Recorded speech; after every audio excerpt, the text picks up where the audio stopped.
My mommy told me to find you. The little girl's secret changed a Hell's Angel's life overnight. The wind came in hard off the flatlands that Tuesday afternoon, pushing grit through every crack and gap in Mercer's garage. It rattled the rusted tin signs along the outer wall. It stirred up little clouds of pale dust around the boots of the men working inside.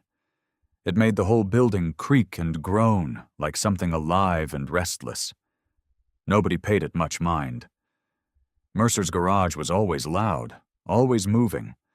The air smelled like motor oil and burnt coffee and cigarette smoke that had soaked into the walls years ago and never left.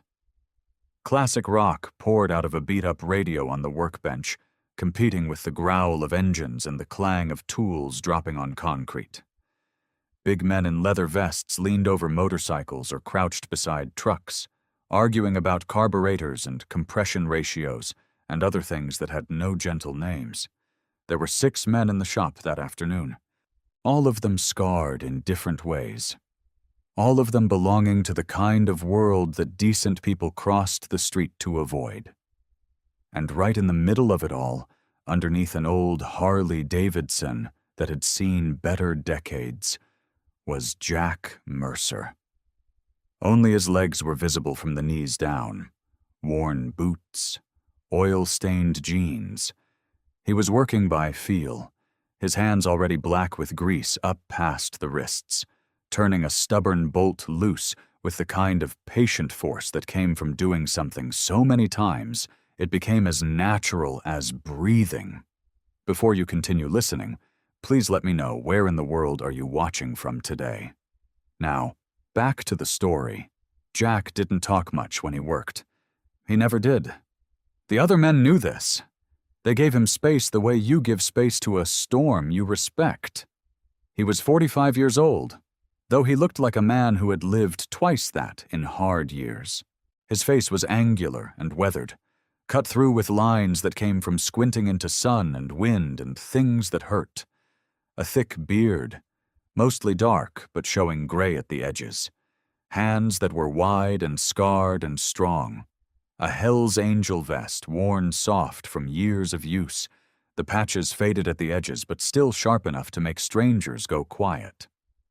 Most people, when they saw Jack Mercer, made a quick and private decision to be somewhere else. The garage door creaked. It was not a loud sound. The radio and the engine swallowed most of it. But something about that creak cut through the noise like a finger dragged across glass. And one by one, the men in the garage turned to look. The afternoon light fell in around a small figure standing in the doorway. She was 8 years old, maybe. Small even for that. She wore scuffed white sneakers with a broken lace on the left shoe, knotted twice to hold it together. Her jeans were clean but thin at both knees. She had on a light blue sweater that was at least one size too big. The sleeves pushed up to her elbows. Her backpack was enormous on her small frame, the straps cinched as tight as they would go. She had dark eyes that moved carefully around the room, taking everything in without flinching. Her chin was up. Her shoulders were pulled back. But her hands told the real story.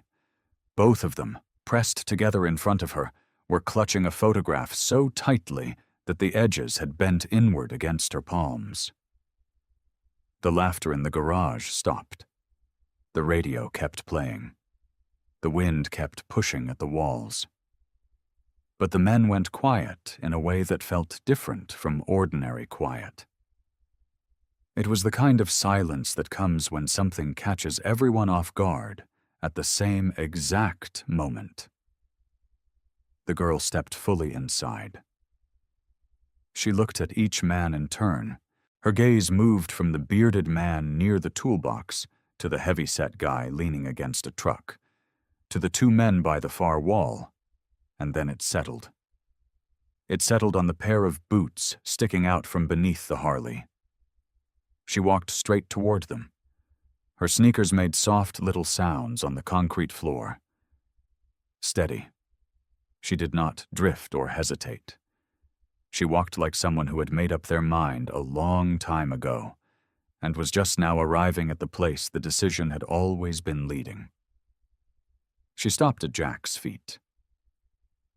"Excuse me," she said.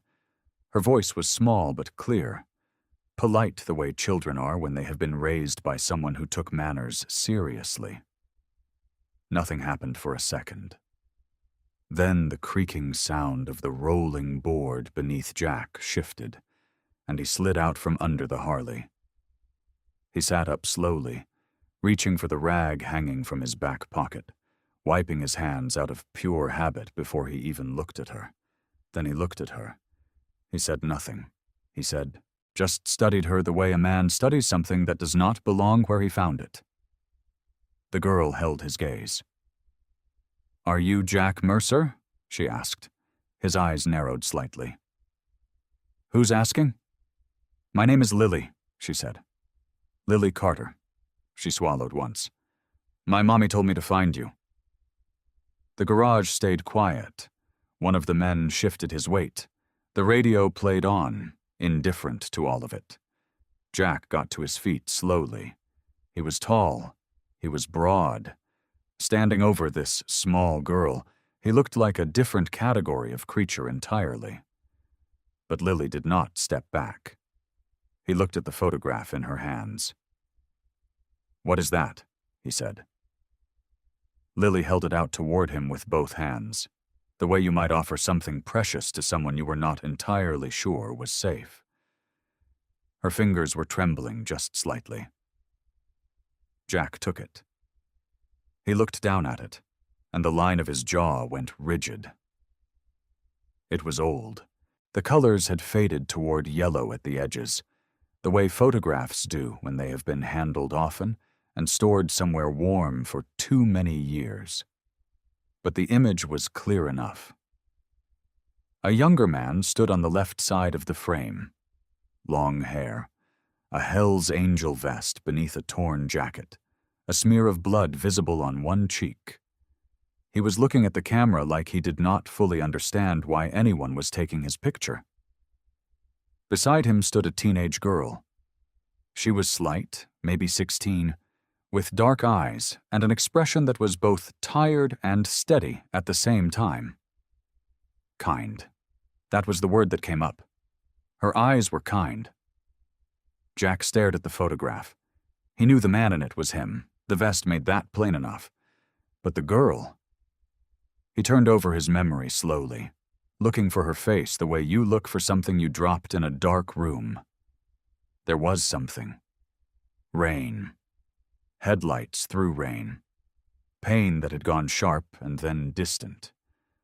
A voice that kept telling him to stay awake. He could not fully pull it together. "Where did you get this?" he said. His voice came out quieter than usual. "It was in Mommy's Bible," Lily said. "She kept it there a long time.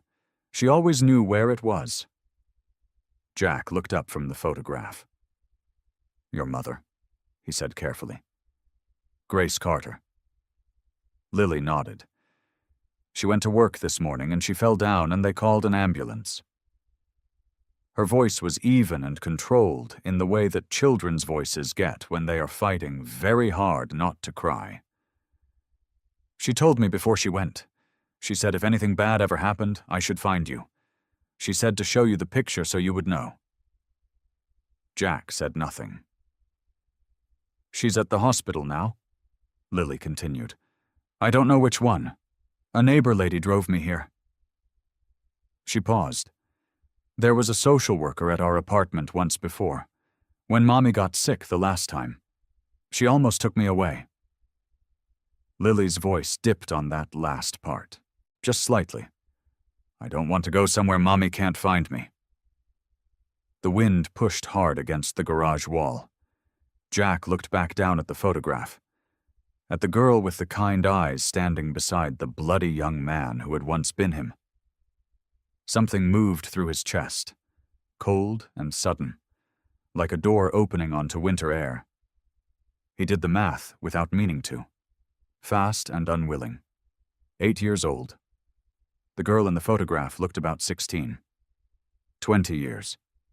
He stood very still, staring at that faded image, and the thought he could not stop came anyway, quiet and terrible and impossible to unhear. What if she's mine? Jack turned the photograph over. On the back, in careful handwriting that had faded to a pale blue, 2 words had been written. Jack Mercer. He promised. He stared at those words for a long moment. Then he looked at Lily. "How old are you?" he said. 8, Lily said. "I turned 8 in March." Jack said nothing right away. He looked back at the photograph. At the teenage girl with the kind eyes. 8 years old. He ran the numbers again, slower this time, more careful. The crash had been 20 years ago. He had been 25. The girl in the photograph had looked maybe 16, maybe younger. The math did not fit. Not even close. He exhaled slowly through his nose. It was not relief exactly. It was something more complicated than relief. Because the panic had cracked something open in him, and even now that the worst fear was fading, the crack was still there. "Your mother," he said. "Her name is Grace." "Grace Ellen Carter," Lily said, with the particular pride of a child who has been taught to say their full name properly. "She works at the Sunrise Diner on Clement Street. She does the early shift on Monday, Wednesday, and Friday, and the late shift the other days." She paused. "She fell down during the early shift today. Someone called 911. Did anyone tell you which hospital?" Lily shook her head. "The neighbor lady didn't know. She just dropped me here because that's what Mommy said to do." Jack looked down at the photograph one more time, at the back of it, at that careful, faded handwriting. He promised. Behind him, one of the men shifted. Jack heard Preacher's slow, deliberate footsteps moving closer. Preacher always moved like he had all the time in the world, which was something that had always bothered Jack and comforted him in equal measure. Preacher stopped beside him and looked down at the photograph without being invited to. "Sweet little girl," Preacher said in a voice that was quiet and even. He was not talking to Jack. He was talking about the girl in the photograph. His eyes moved to Lily. "You doing all right, little one?" "Yes, sir," Lily said automatically. Then, after a breath, "I'm trying to be." Preacher looked at Jack. He did not say anything. He did not need to. 20-something years of knowing each other had worn language down to expressions and silences between them. Jack folded the photograph with steady hands and held it back out to Lily. She took it carefully and tucked it against her chest. "Preacher," Jack said, "watch the garage." Preacher nodded once. "Already am." The other men, who had been pretending to work throughout the entire exchange, went back to actually working. The radio filled the quiet again. Wrenches moved against metal, but the energy in the garage had shifted, and everyone knew it, even if no one said so. Jack picked up his jacket from the workbench and looked at Lily. "Come on," he said. He took her outside through the side door and around to where his truck sat, parked on the gravel. It was an old Ford, dark blue, dented along one side but clean inside. He opened the passenger door and then stood there for a second, looking at the height of the seat relative to the size of this small girl. He reached in and adjusted the seat forward. Then he helped her up with one hand, careful and a little awkward, like a man who was not used to being careful. He buckled her seatbelt. She watched him do it without saying anything. He walked around to his side, got in, and started the engine. They pulled out onto the road. Jack drove slowly, slower than he ever drove. His hand sat easy on the wheel, but his jaw was tight, and his eyes were straight ahead. After a while, Lily spoke. "My mommy said you would look mean," she said. She was gazing out the windshield, her backpack on her lap, both arms wrapped around it. She said, "Don't be scared of how you look because you're not mean inside." Jack said nothing. "I wasn't scared," Lily added. "Well," she thought about it honestly, "I was a little scared, but not because of you." Jack kept his eyes on the road. The hospital appeared ahead, its sign lit up against the gray afternoon sky. Jack turned into the parking lot and brought the truck to a slow stop near the entrance. He turned off the engine. Lily was quiet for a moment. Then she turned and looked at him directly, her dark eyes steady and serious. "Please," she said. "Please don't let anybody take me somewhere Mommy can't find me." The sliding doors opened with a soft hiss. Jack walked through them and immediately felt wrong. Everything inside was too bright. The overhead lights were the kind that buzzed without sound, pale and flat, washing every shadow out of the room. The floors were pale tile. The chairs were pale plastic. A television mounted high on the wall played a nature program with the volume turned down low. Families sat in clusters. A woman held a sleeping toddler against her shoulder. An old man turned a paper cup slowly in both hands and stared at the floor. A teenager in a school uniform leaned against the wall with her eyes closed. Everyone looked like they belonged there. Jack did not. He was aware of every eye that moved to him when he walked in. The leather vest. The tattoos that ran up both sides of his neck. The grease still worked into the creases of his knuckles from the Harley he had been under 2 hours ago. He was 6 feet of hard angles and worn leather in a room that smelled like antiseptic and fear. He kept walking.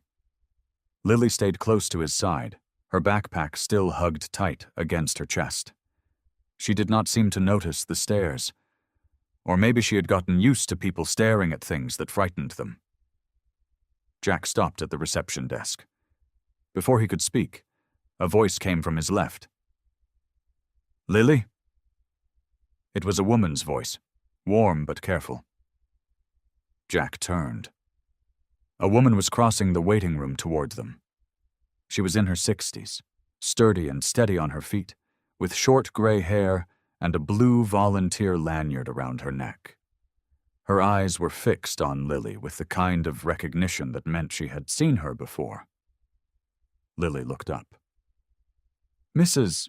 Ruth." The woman, Ruth, crouched down briefly to meet Lily's eyes. "I was here when they brought your mama in, sweetheart. I have been hoping someone would come for you." She stood and looked at Jack. Her gaze was direct and unhurried. She read him the way a person reads something they want to understand before they decide how to feel about it.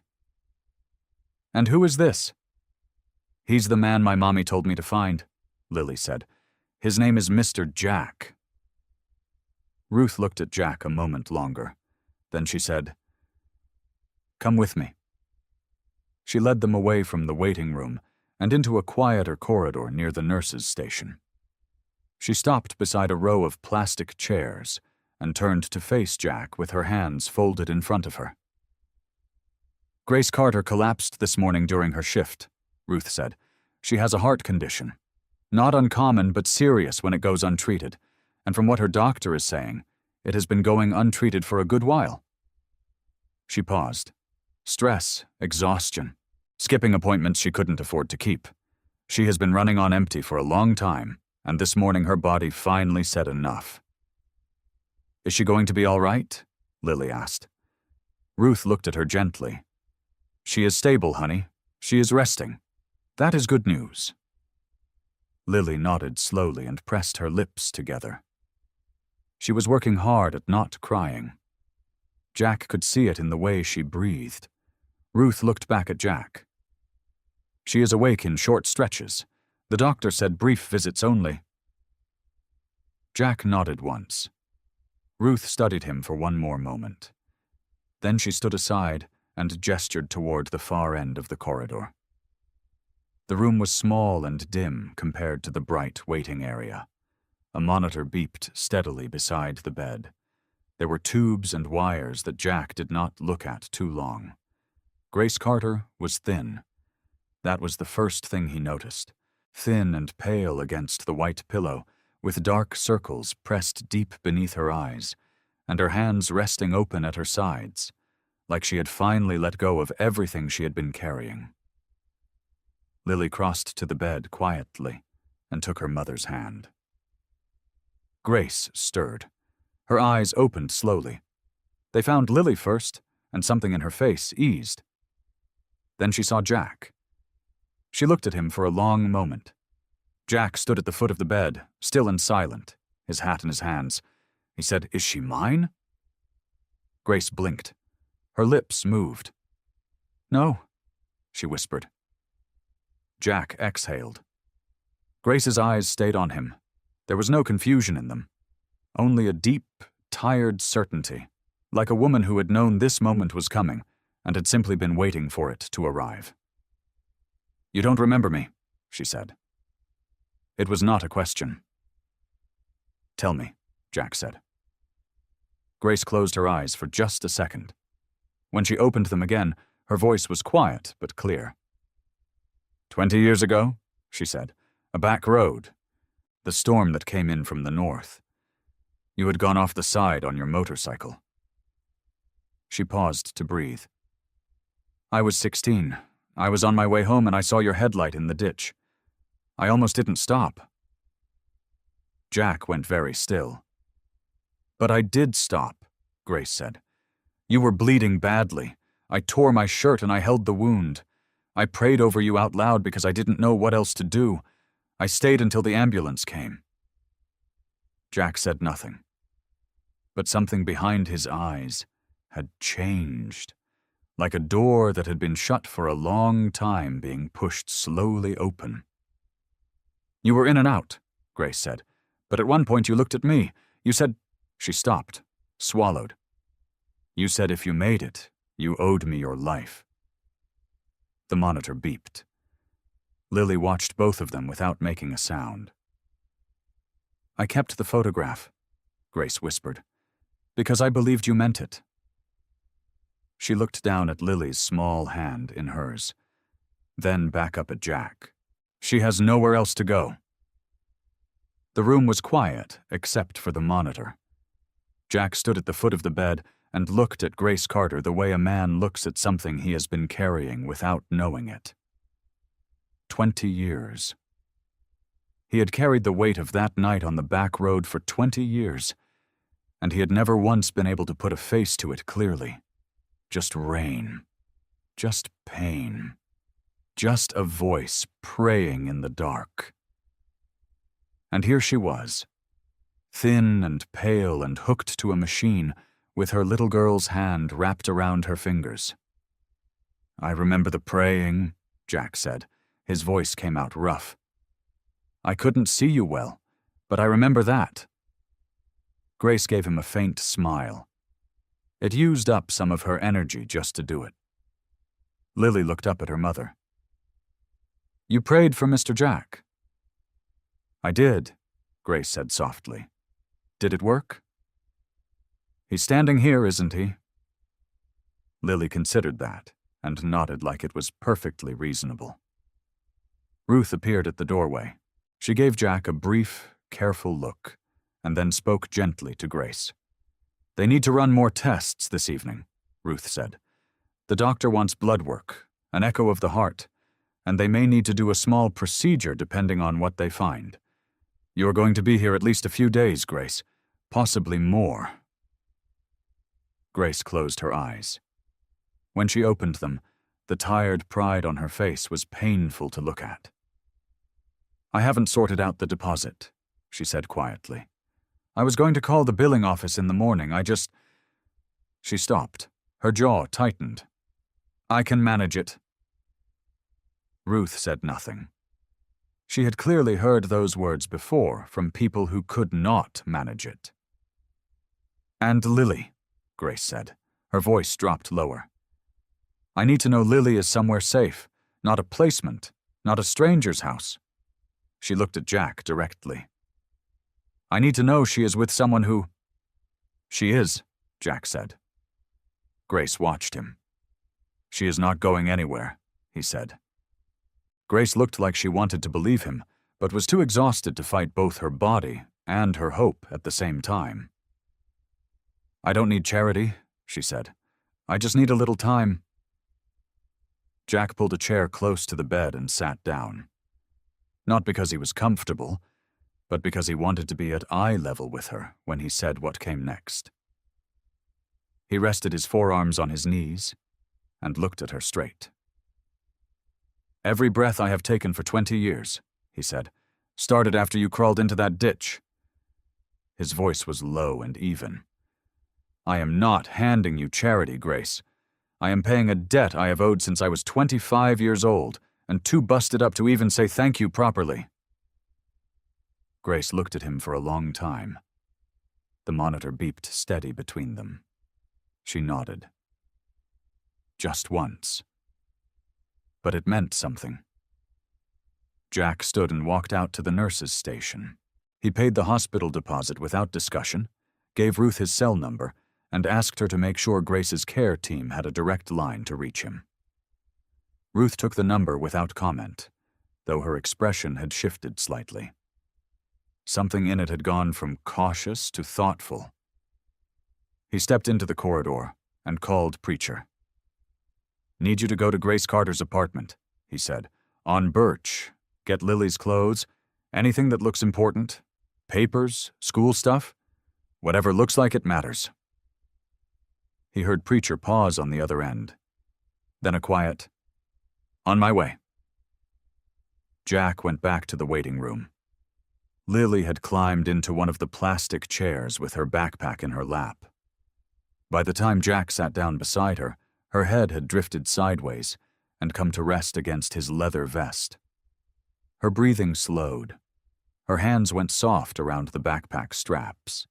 She was asleep in under 2 minutes. A nurse passing by slowed and looked at them.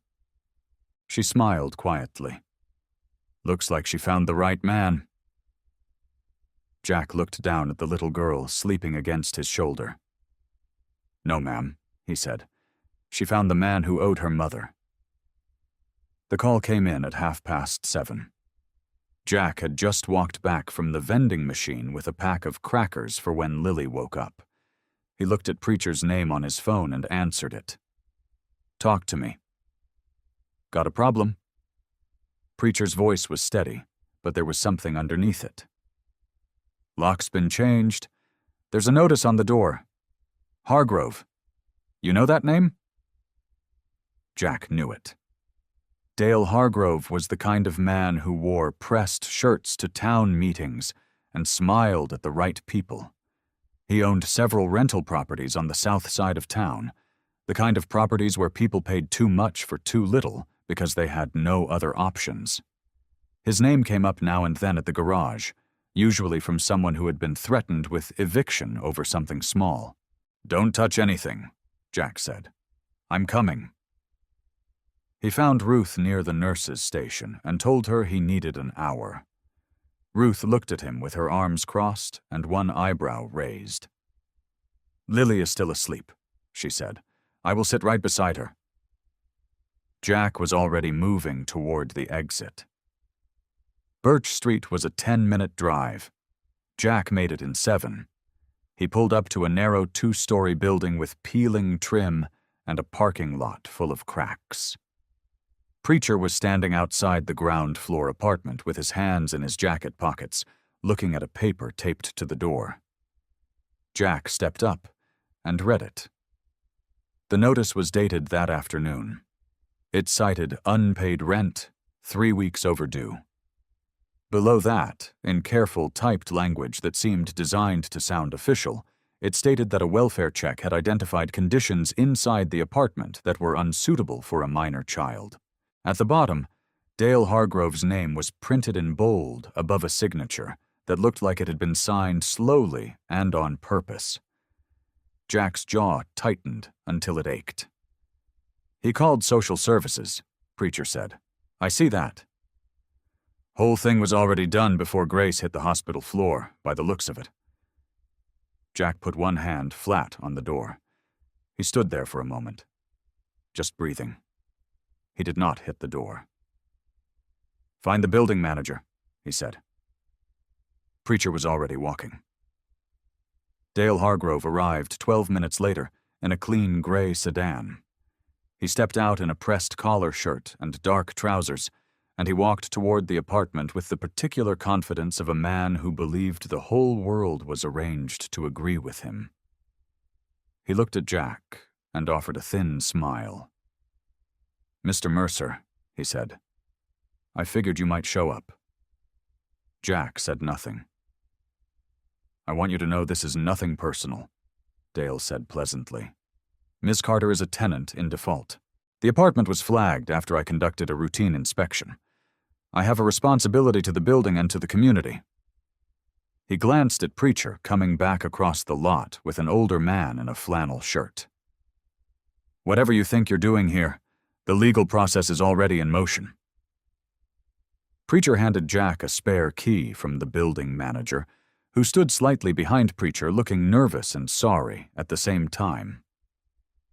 Jack unlocked the door.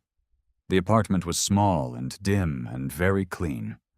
A rack near the door held 2 work uniforms, washed and hung to dry. A stack of bills on the kitchen counter was bound with a rubber band and arranged neatest to largest.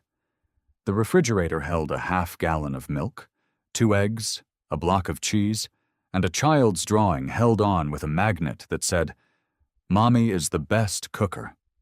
Lily's drawings were everywhere, taped over a crack in the hallway wall, pinned above the radiator, lined up along the windowsill in small paper rows. Jack moved through the apartment slowly. On the closet shelf he found a shoebox. The outside read, in Grace's careful handwriting, "For Lily, if I can't come home." He lifted the lid. Inside was a folded copy of Lily's birth certificate, a small envelope with some cash, a school medical card, and beneath those, a sealed envelope with 2 words written on the front. "For Jack." He put it in his vest pocket without opening it. Jack walked back into the hospital at 9:15. He heard Lily before he saw her. She was sitting upright in the waiting room chair where he had left her, her backpack pulled into her lap, both arms wrapped around it like she was holding on to the only solid thing left in the world. Ruth was beside her with a hand on her back, speaking quietly. But Lily's eyes were fixed on the hallway entrance, and the moment she saw Jack push through the door, her whole face crumpled with relief. "You were gone a long time," she said. Her voice was small and accusing in the way only a frightened child's voice could be. Jack crossed the room and crouched down in front of her chair so their eyes were level. Up close, he could see she had been crying. Her cheeks were still damp. "I know," he said. "I'm sorry. I thought maybe you left." "I didn't leave." Lily looked at him for a long moment, studying his face the way she had done since the garage, like she was checking something. Then she let out a shaky breath and loosened her grip on the backpack just a little. "Ruth said you were fixing something," Lily said. "Ruth was right. Did you fix it?" Jack thought about the notice on the door, the neat rows of drawings, the shoebox on the shelf. "Working on it," he said. Ruth caught his eye over Lily's head and nodded gently toward the hallway. Her expression said what her words didn't.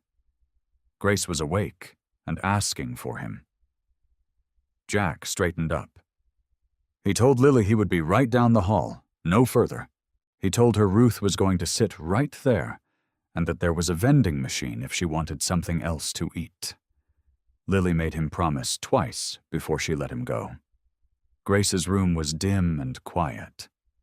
She was propped slightly against the pillow, an IV line running into her left hand, a monitor beeping softly beside the bed. She looked smaller than she had that afternoon, but her eyes were clear, and when Jack stepped through the doorway, She turned her head toward him with a tired kind of focus. Jack pulled the chair close and sat down. He told her plainly. The lock changed.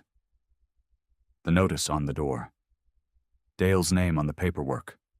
The call to social services already made before Grace had even reached the emergency room. Grace closed her eyes. I knew he would, she whispered. I was 3 weeks behind. I kept telling myself I'd catch up after my next shift. Grace. The apartment isn't much, I know that. I kept meaning to fix the wall where Lily drew on it, but she was so proud of those pictures and I couldn't bring myself to take them down, and then I just... Grace. Jack's voice was firm, but not unkind. Stop. She opened her eyes. What I saw in that apartment, Jack said slowly, was a woman who washed her work clothes by hand so she could keep showing up. A woman who saved birthday candles and put her kids' drawings on every wall she had. He leaned forward, elbows on his knees. You kept Lily loved. You kept her clean. You kept her safe as best you could. That is not neglect. That is a mother. Grace looked at him for a long moment. Her chin trembled, but she didn't look away. Then she said, I need to tell you something. The real reason I sent her to you. Jack waited. It wasn't because I thought you had money, and it wasn't because I thought you could scare people into leaving us alone. Grace's voice was careful and quiet. After that night on the road, I looked you up. Not right away. Years later. And I found out about your sister. Jack went very still. Rosie, Grace said gently. I found out how she died, and I saw what you had been doing ever since. The charity rides, the anonymous repairs, all of it. Her eyes were soft. Jack, you have been punishing yourself for most of your life. He said nothing. Lily needed someone who would fight for her, Grace said. But I also sent her because I believe you needed someone to save, someone you could love without it costing you more guilt. One tear slipped down Jack's face, cutting clean through the grease still smudged along his jaw. Grace had barely finished speaking when footsteps clicked sharp and steady down the hallway. Jack heard them before the door opened. A particular kind of walk. Purposeful. Official. Marlene Voss stepped into the room holding a clipboard and a canvas bag over one shoulder. She was a sturdy woman in her early 50s, with reading glasses pushed up on her head, and the kind of tired eyes that had seen too many hard situations to be surprised by any of them. She wore a plain gray cardigan and sensible shoes. Nothing about her was cruel, but nothing about her was soft either. She looked at Grace first. Then she looked at Jack. Her eyes moved from his leather vest to his scarred hands to the Hell's Angels patch on his chest. Her face didn't change, but something behind her eyes shifted. A quiet calculation. The kind that came from years of walking into rooms and measuring the danger level before she said a word. Miss Carter, she said, I'm Marlene Voss. I was contacted earlier this evening regarding your daughter. I know who you are, Grace said softly. Marlene turned back to Jack. And you are? Jack Mercer. Your relation to the child? None by blood. Marlene wrote something on her clipboard. Mr. Mercer, how do you know Grace Carter? She helped me a long time ago. I owe her. Marlene looked at him steadily. That's not a legal relationship. No, Jack said, it's not. Marlene glanced toward the doorway. Where's the child now? Waiting room, Jack said, with a retired nurse named Ruth Bellamy. She's been with her all evening. Marlene nodded and excused herself. Jack heard her footsteps move down the hall. Grace reached out and touched his arm without a word. A minute passed, maybe 2. Then Lily's voice came floating down the corridor, high and frightened. No, I don't want to. Where's Mr. Jack? I want Mr. Jack. Jack was on his feet before he made any decision about it. He found Lily standing beside Ruth in the waiting room, her backpack on, her face white as paper. Marlene was crouched in front of her at eye level, speaking in a calm, measured voice. But Lily wasn't hearing calm. Lily was hearing the sound of something being taken away. When she saw Jack in the doorway, she crossed the room in 3 running steps and wrapped both arms around his waist, pressing her face into his vest. "Don't let her take me," Lily said against his chest. "Please don't let her take me somewhere Mommy can't find me." Jack placed one hand on the back of her head. He looked up at Marlene over Lily's hair. Marlene stood slowly. She did not look hard or satisfied. She looked like a woman carrying a weight she had carried for a long time and had stopped pretending was light. "Nobody is taking you anywhere tonight," Marlene said to Lily, then to Jack. "But we need to talk." They talked in the hallway while Ruth sat with Lily. Marlene was direct.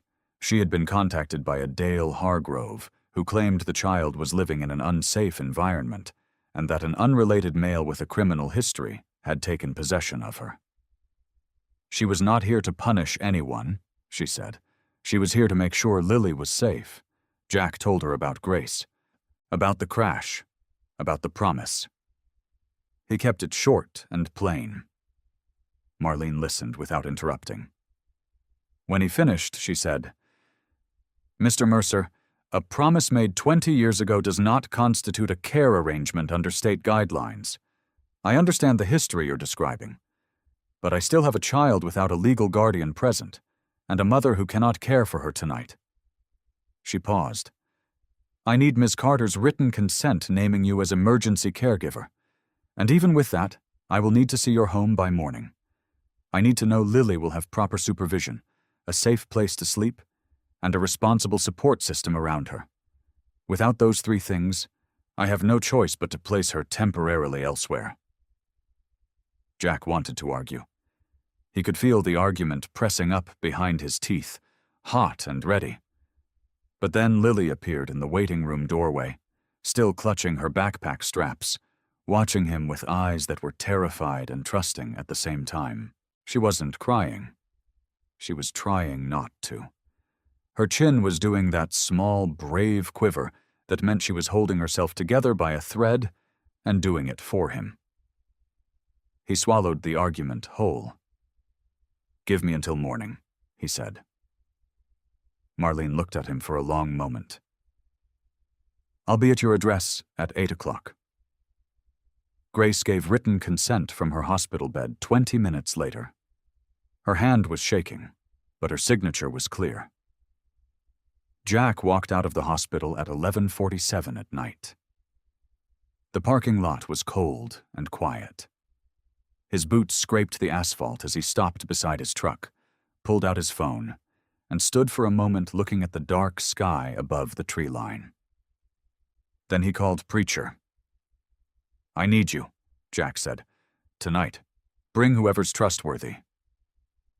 He called Ruth next, then 2 veterans from the garage, then a mechanic named Hector who had 3 daughters and knew how to make a house feel like a home. His voice was steady all the way through, not the hard steady of a man threatening trouble. Something different, something that had not been in his voice in a very long time. He stood in the cold parking lot, phone still warm in his hand, and said the same thing to every person who answered. "By morning," he told them, "this town is going to learn what kind of family leather can make." Jack's house sat behind the garage like an afterthought. A narrow porch, a single bulb over the door that buzzed when the wind blew.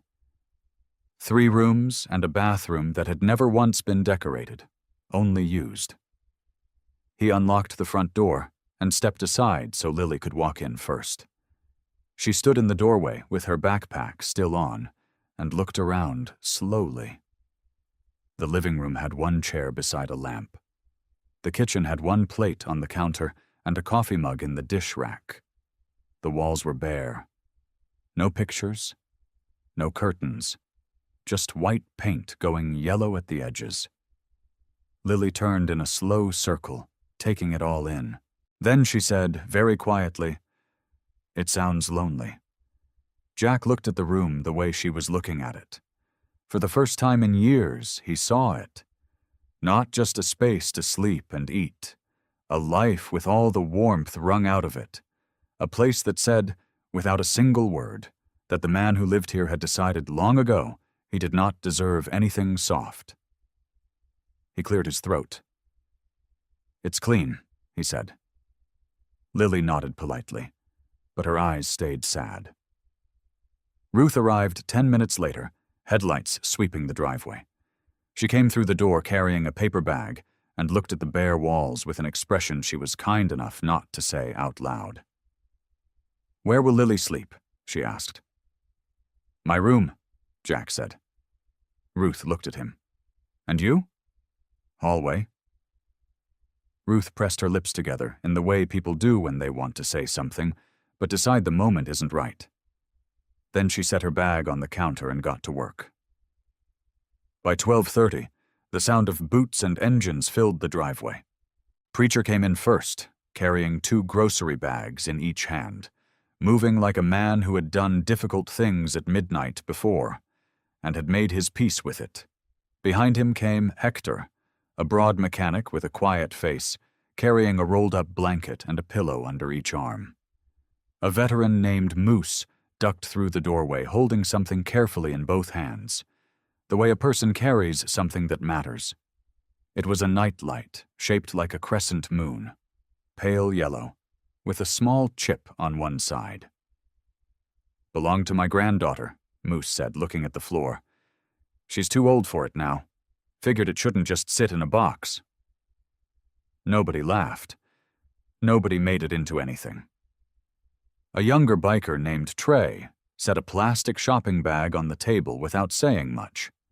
Inside was a pink toothbrush, children's shampoo, a comb, and a small stuffed rabbit that still had the drugstore tag on its ear. He crossed his arms and looked out the kitchen window like he was studying the dark. Ruth made up Jack's bed with fresh sheets, while Jack stood outside the bedroom door feeling useless. Lily sat on the edge of the mattress, watching Ruth smooth the blanket with the same careful attention Lily probably gave everything she noticed. "Do you like stars?" Ruth asked her. "Yes, ma'am." Ruth plugged Moose's nightlight into the wall. The room filled with a soft, buttery glow. Lily looked at it for a long moment. Then she climbed under the blanket without being asked, tucked the stuffed rabbit under her chin, and said, "Thank you," to the whole room at once. The men in the hallway went quiet the way men do when something reaches them in a place they don't talk about. By 2 in the morning, the groceries were put away. The kitchen smelled like coffee and soap. Preacher sat at the table reading something he had folded into his shirt pocket. Ruth had gone home with a promise to be back before 8. The others had drifted out in 1s and 2s, boots soft on the porch steps. Jack sat in the hallway chair outside Lily's door, with his arms resting on his knees and his head tilted back against the wall. The house was quiet. Not the old quiet. Not the hollow, pressed-down quiet of a man living alone inside his own punishment. Something else. Something that had breath in it. He closed his eyes. He was not sure how long he sat there before he heard it. A small, sharp cry from inside the room. Then another. Then Lily's voice saying something he couldn't make out. High and frightened and far away, inside whatever dream had found her. Jack pushed open the door. She was sitting up in bed with the blanket pulled to her chin, eyes wide and wet, still half inside the nightmare. The moon nightlight turned everything soft gold. The stuffed rabbit had fallen to the floor. "Hey," Jack said. He kept his voice low. "Hey, you're okay." Lily blinked at him. Her breath came in uneven pulls. Jack crossed the room and picked up the rabbit and set it back beside her. He crouched down next to the bed so his face was level with hers. He didn't know what to say. He had never been good with words, even with grown people, so he did the only thing that came to him. He sang. It was barely singing, really, more like the shape of a song held together by memory, an old lullaby his mother had sung to Rosie on the nights she was scared, the kind of simple melody that lived deeper than thought. His voice cracked on the first line, and he almost stopped. But Lily's breathing slowed, so he kept going. He made it to the last line and stopped. The room was still. Lily looked at him with the clear, direct attention that children have when they are seeing something true. "Was Rosie your little girl?" she asked. "My sister," Jack said. Lily was quiet for a moment. "Did she love you?" Jack opened his mouth. Nothing came. He looked at the floor, at his scarred hands resting on his knee, at the soft gold light touching the wall. He could not answer. Lily reached out and placed her small hand over his. Her voice was certain, the way children are certain about things they somehow just know. "She still does," Lily said. Then she lay back down, pulled the rabbit close, and was asleep within minutes. Jack did not move for a long time. He stood slowly, pulled the blanket up around Lily's shoulders, and walked back out into the hallway. He lowered himself into the chair and sat with his elbows on his knees and his face in his hands. The lullaby was still in his chest. Rosie's name was still on the back of his teeth, where he had kept it locked for almost 30 years. He sat there in the quiet with both of them, not moving, not sleeping, just holding what Lily had said like a man holding something he had been told he could not keep. Morning came in gray and cold through the kitchen window. Jack stood at the toaster with his back straight and his jaw tight, watching 2 slices of bread like they might do something wrong. He had not slept. His shoulder ached from the hallway chair, and his eyes felt like sandpaper. But he was upright, and he was here.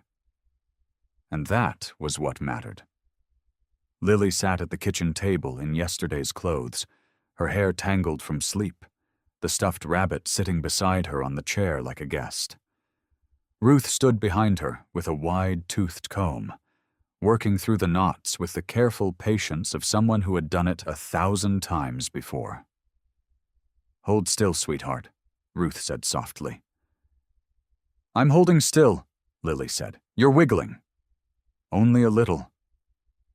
Ruth smiled to herself and kept combing. Preacher stood at the refrigerator with a roll of tape and a stack of handwritten papers. He pressed each one flat against the door. Emergency numbers. Ruth's cell. The hospital's main line. Grace's nurse station. Jack's number, though Jack lived 40 feet away. He smoothed the tape down on the last one and stepped back to look. "You got enough numbers on there?" Jack asked. "You can never have too many numbers," Preacher said, and poured himself a coffee. The toast popped. Jack caught both slices before they could jump off the counter. He set them on a plate, found the butter in the back of the fridge behind something Hector had brought last night, and spread it as evenly as he knew how. He set the plate in front of Lily. She looked at it. "Thank you, Mr. Jack. You want jam?" "Yes, please." He went back to the fridge. There was no jam. He stood there for a second, staring at the shelves, feeling the specific humiliation of a man who had kept his refrigerator empty for years because there had never been anyone else to feed. "I'll get some tomorrow," he said. "That's okay," Lily said. "Butter is good, too." She bit into the toast and hummed a little to herself. Just a quiet, soft sound.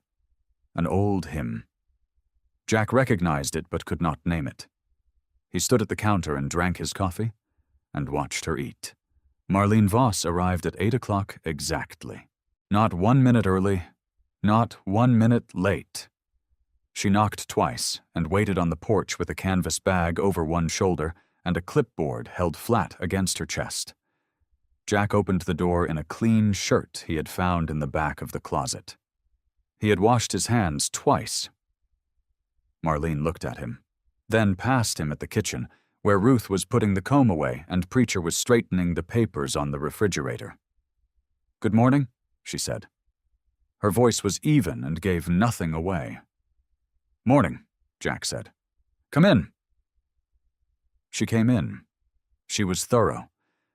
Jack had expected that, but the thoroughness still had weight to it.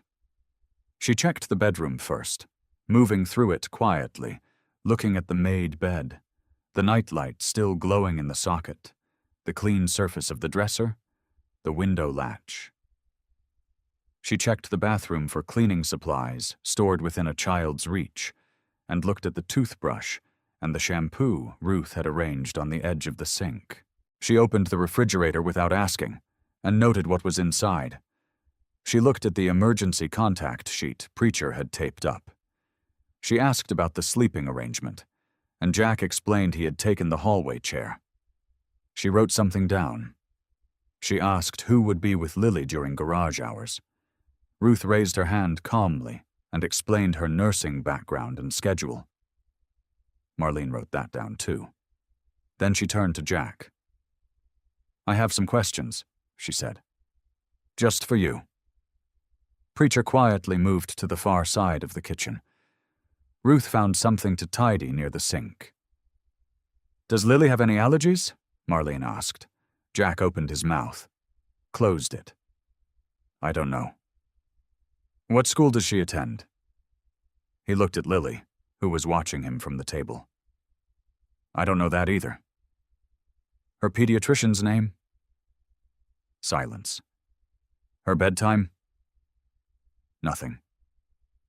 "Her favorite food?" Jack pressed his back teeth together and said nothing. He felt the shame move up through him slow and heavy, the way heat rises from pavement. He knew engines. He knew men. He had not known to learn this. Lily shifted in her chair. She opened her mouth, but Marlene gently shook her head.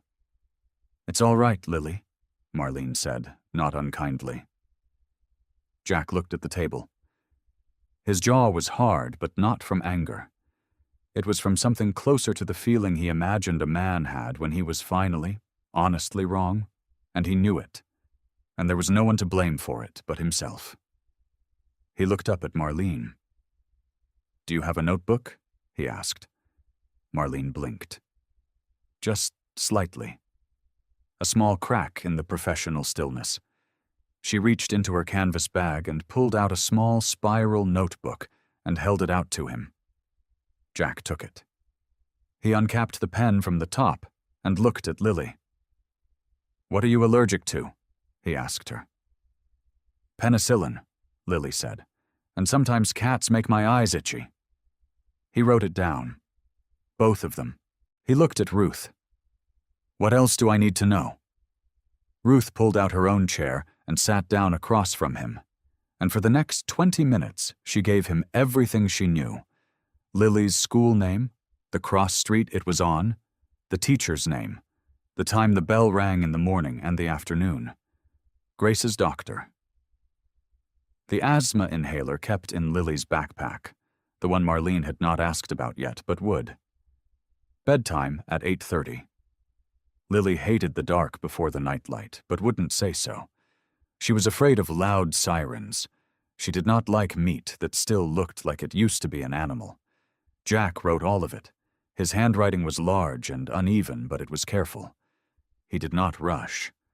When he finished the last line, he looked up at Marlene. She was watching him with an expression that was different from the one she had arrived with. It was not warm exactly, but it was no longer closed. She made a note on her clipboard. "I'm approving a temporary day arrangement while I complete my review," she said. "Ruth will remain on site during garage hours. You will not take Lily anywhere without notifying me first. I'll be back this afternoon." "Understood," Jack said. Marlene picked up her bag, nodded once to Ruth, and let herself out. The door clicked shut behind her.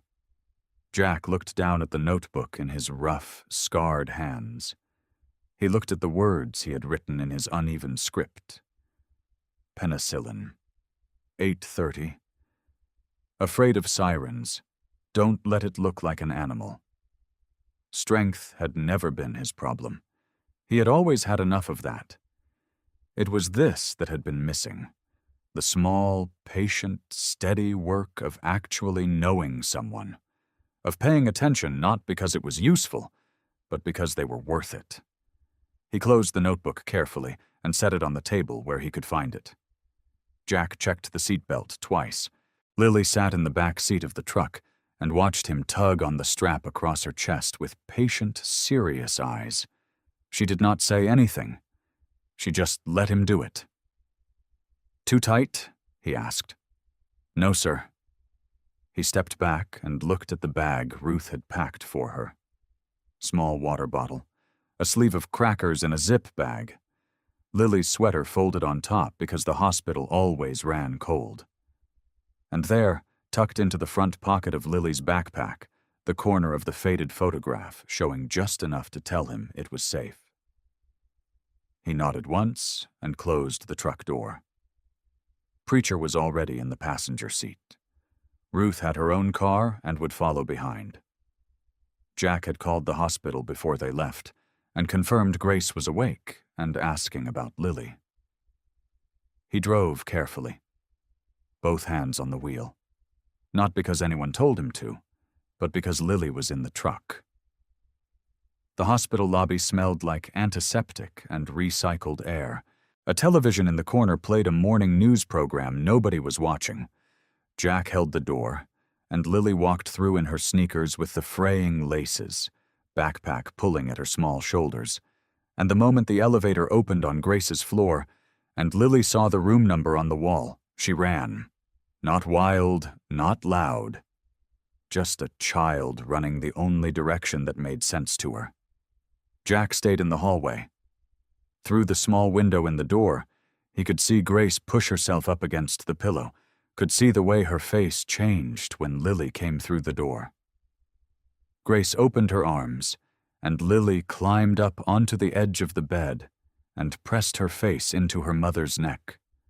And Grace held her with both arms wrapped tight the way mothers do when they have been frightened out of their minds and are only just now breathing again. Jack looked away. He leaned against the wall beside the door with his arms crossed and stared at the floor. Preacher stood a little further down the hall, hands in his jacket pockets, saying nothing. Ruth came up beside Jack quietly. "She needed to see her mama," she said. "Yeah," Jack said. He stayed there in the hallway and gave them the time. Grace's doctor was a measured, careful man named Dr. Okafor. He came in while Lily was still sitting beside Grace on the bed, and he looked at Jack in the doorway and then at Grace, who nodded. "He can hear it," Grace said. Dr. Okafor explained it plainly. Grace had a condition called mitral valve stenosis, a heart valve that had been narrowing for years without her knowing, made worse by stress, overwork, and putting off care she could not afford. She needed a procedure. Not optional. Not something that could wait much longer. And after the procedure, she would need 6 to 8 weeks of real rest. No double shifts. No standing on her feet all day. No stress if it could be helped. Grace listened with her hand resting on Lily's hair. Her face was calm in the way that people get calm when they have already been afraid for a long time, and a new fear no longer has the same sharp edge. When Dr. Okafor left, the room was quiet for a moment. Then Grace said, "I don't have money for the procedure costs above what the insurance covers, and my apartment is locked, and I don't have 6 weeks of nothing." Her voice did not shake, but her eyes did. Jack uncrossed his arms. "I'll cover the costs," he said. "All of them. And Lily stays with me during your recovery. We already started working that out last night. Grace shook her head slowly. Jack. It's not charity. It feels like it. Then it feels wrong, he said, because you pulled me out of a ditch in the rain when you were 16 years old. You held pressure on a wound for 40 minutes in the dark until the ambulance came. You didn't know me. You didn't owe me anything. And you stayed anyway. Grace looked down at Lily's hair beneath her hand. I'm still breathing because of you, Jack said. So letting me help is not weakness. It's just the circle coming around. Grace was quiet for a long moment. Outside in the hallway, a cart rattled by.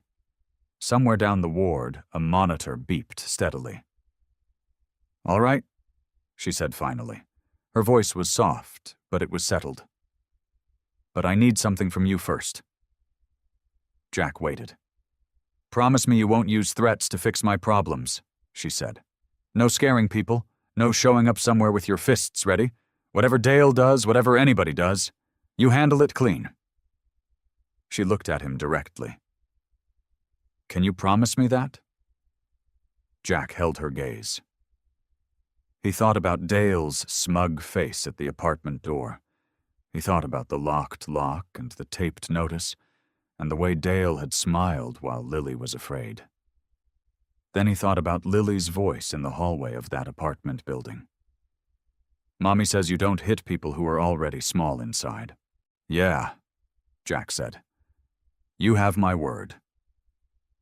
The diner on Calloway Street was called Patsy's. It had red vinyl booths, a long counter with spinning stools, and a pie case up front with a handwritten sign that said the coconut cream was Tuesday's special. The smell of coffee and fried onions hit Jack the moment he pushed open the glass door. Ruth had taken Lily to the small sandwich shop 2 blocks down. Children's menu, Ruth had said. Lily had asked for grilled cheese, and Ruth had taken her hand and walked her there without any fuss. Jack watched them go before he followed Preacher inside Patsy's. They were not planning to stay long. Just soup to go. Grace had not eaten, and Dr. Okafor had said she needed to. The lunch crowd was thick. Almost every booth was taken. Farmers with mud still on their boots. A table of women from one of the church committees with their coats still on. A few men Jack recognized from the hardware store and the feed supply. Regular people in a regular town doing what regular people did at lunchtime. Jack and Preacher slid onto 2 stools at the counter. The waitress, a young woman with a ponytail and tired eyes, came over quickly. She smiled at them both, but it was the kind of smile that had some nerves behind it. Jack ordered 2 bowls of chicken soup to go. Preacher asked for coffee while they waited. The waitress left. The booth directly behind Jack went quiet for exactly 2 seconds. Then the voices resumed, lower than before, but not low enough. That is him. A woman's voice, certain. That is Jack Mercer, the one from the garage. Jack stared at the pie case. I heard he just walked into the hospital and told them he was her family. A different voice, also a woman. Just like that. No relation at all. Dale told my husband the apartment was terrible. A third voice now. Bills everywhere. Hardly any food for the child. Preacher wrapped both hands around his coffee mug and looked straight ahead. That poor little girl, the first woman said, and her voice had that particular softness people use when they are not actually sad, but want to sound like they are. She deserves better than being passed around. Passed around. Jack heard the words land flat inside his chest. He heard Dale Hargrove's voice then, coming from a booth somewhere behind and to the left. Dale spoke the way he always did. Measured, reasonable, like a man who was only saying what everyone else was thinking. I hate to speak ill of anyone, Dale said, but I had no choice but to report what I saw. The child's situation concerned me. It genuinely did.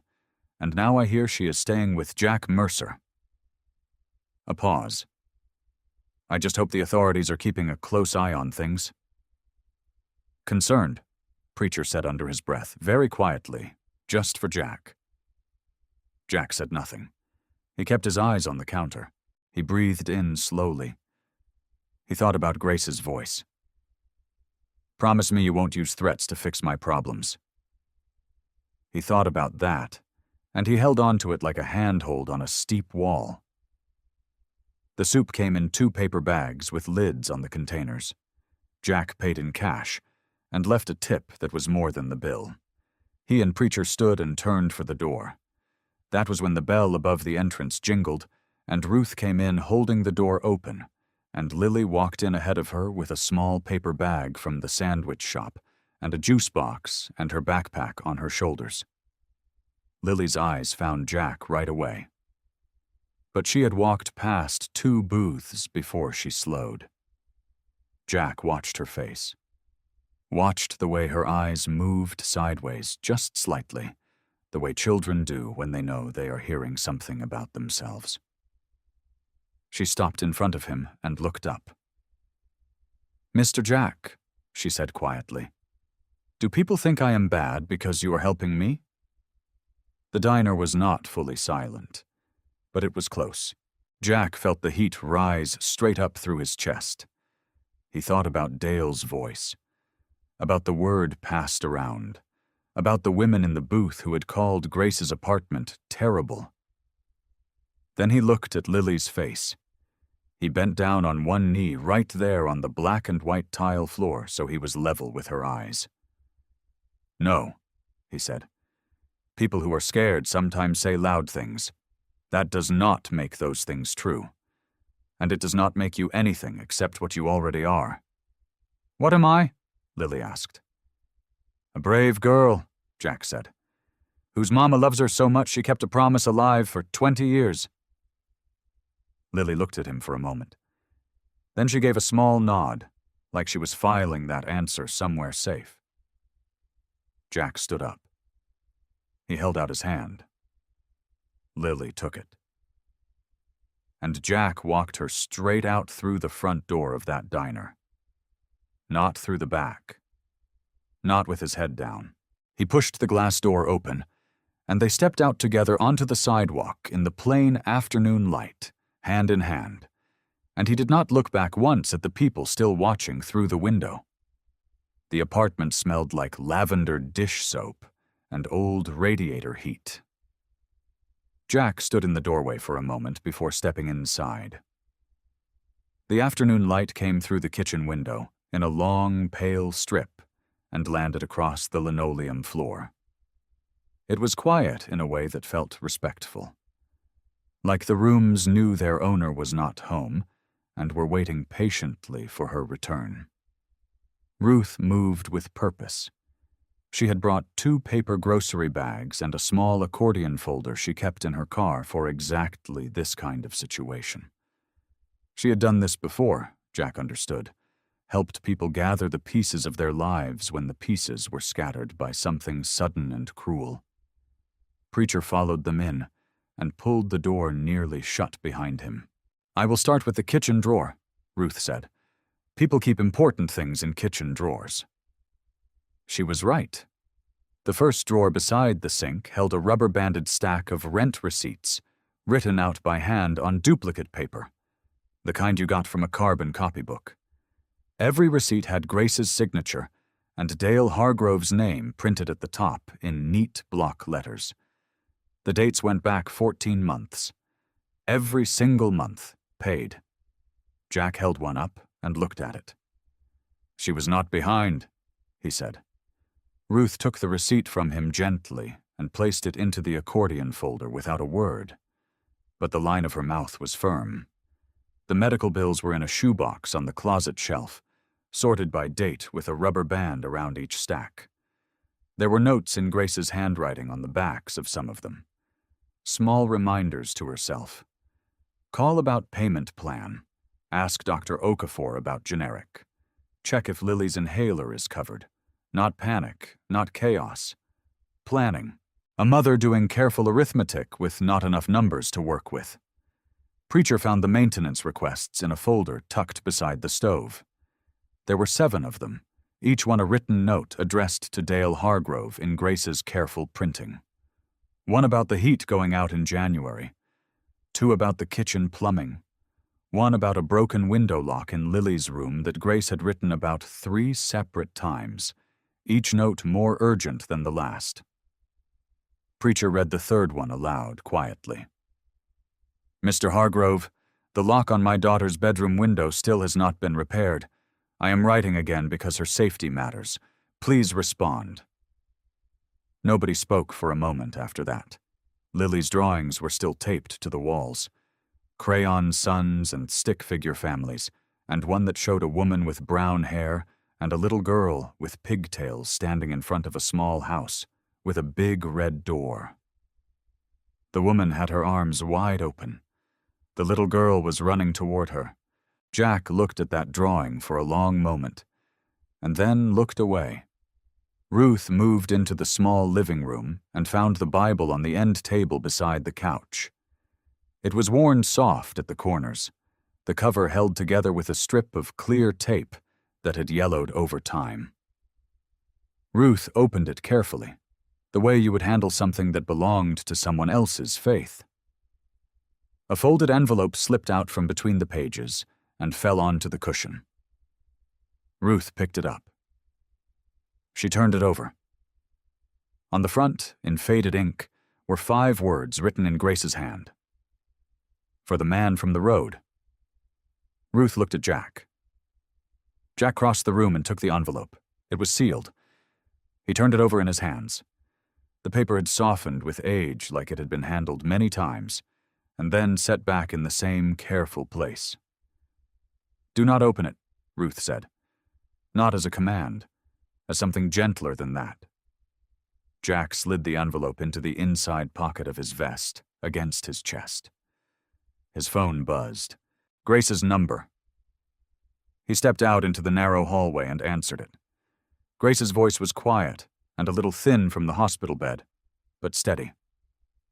Preacher called me, she said. He said you found the envelope. I did, Jack said. What is it? There was a pause on the line.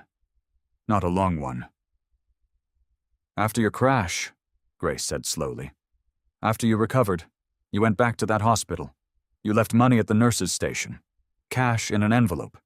You told them it was for the girl who pulled you out of the ditch. Jack leaned his shoulder against the hallway wall. He remembered that. He had not known her name. He had not known how to find her. He had left the money and driven away, believing that was the best he could do. I never took it, Grace said. Why not? Because I did not stop for you, because I wanted something back. Her voice was soft, but sure. I stopped because you were a person bleeding in the rain, and I could not keep driving. Taking money for that would have made it into a transaction. It was never a transaction. Jack stared at the paint on the hallway wall. A small crack ran from the baseboard up towards the ceiling. He followed it with his eyes and did not say anything. I knew where the garage was, Grace continued. I knew your name. I had known for years. Something shifted inside Jack's chest. Not painfully. More like a door that had been stuck for a long time, finally moving on its hinges. You never came, he said. No, Grace said, because you did not owe me, and because I did not need you yet. A pause. But Lily did. Jack closed his eyes. All those years he had believed he had failed to repay her. All those years carrying the weight of an unpaid debt like a stone in his coat pocket. And Grace had known exactly where he was the whole time, and had chosen to wait. Not out of strategy, not out of patience running thin, but because she understood something Jack had never been able to understand about himself. That the promise was not about money. It was not about a debt with a due date. It was about love finding the moment when it was needed most. Jack, Grace said softly. Yeah, he said. Take care of my girl. I will, he said. "I promise." The morning came in gray and cool, the kind of morning that smelled like rain that had not decided yet whether to fall. Jack stood at the kitchen counter staring at a loaf of bread, a jar of peanut butter, and an apple like they were components of an engine he had never seen before. He knew how to rebuild a carburetor from scratch. He knew how to true a wheel and bleed a brake line and coax a dead battery back to life. A school lunch was defeating him completely. Ruth appeared at his elbow. "Peanut butter on both slices," she said. "Not just one. She likes it thick." Jack picked up the knife and applied himself to the task with the same focused seriousness he gave to precision engine work. Ruth watched him for a moment and said nothing about the amount of peanut butter he used. Lily came out of the bedroom wearing her school clothes, backpack already on, shoes already tied. She had brushed her own hair and pulled it into a ponytail that was slightly uneven on one side. She stood in the kitchen doorway and looked at Jack making her lunch, and something complicated moved across her face. Not quite a smile. Something quieter and more careful than that. "Do you want the apple cut?" Jack asked without turning around. "Mommy usually cuts it," Lily said. Jack found a paring knife in the second drawer. He cut the apple into 6 even slices the way Ruth showed him, with a quick motion of her hand, and he wrapped them in a paper towel because he did not have plastic bags, and Preacher had forgotten to bring any. He put everything into a brown paper bag and folded the top down twice. Then he looked at it. Ruth leaned over and drew a small smiley face on the front of the bag with a marker she pulled from her pocket. Lily smiled at that. A real one. The school was 3 miles from the garage, a low red brick building with a chain-link fence around the playground and a painted mural of the town's name across the front wall. American flags hung limp in the still air. A crossing guard in an orange vest waved cars through the drop-off lane with a practiced laziness. Jack pulled his truck to the curb and sat with the engine running for a moment.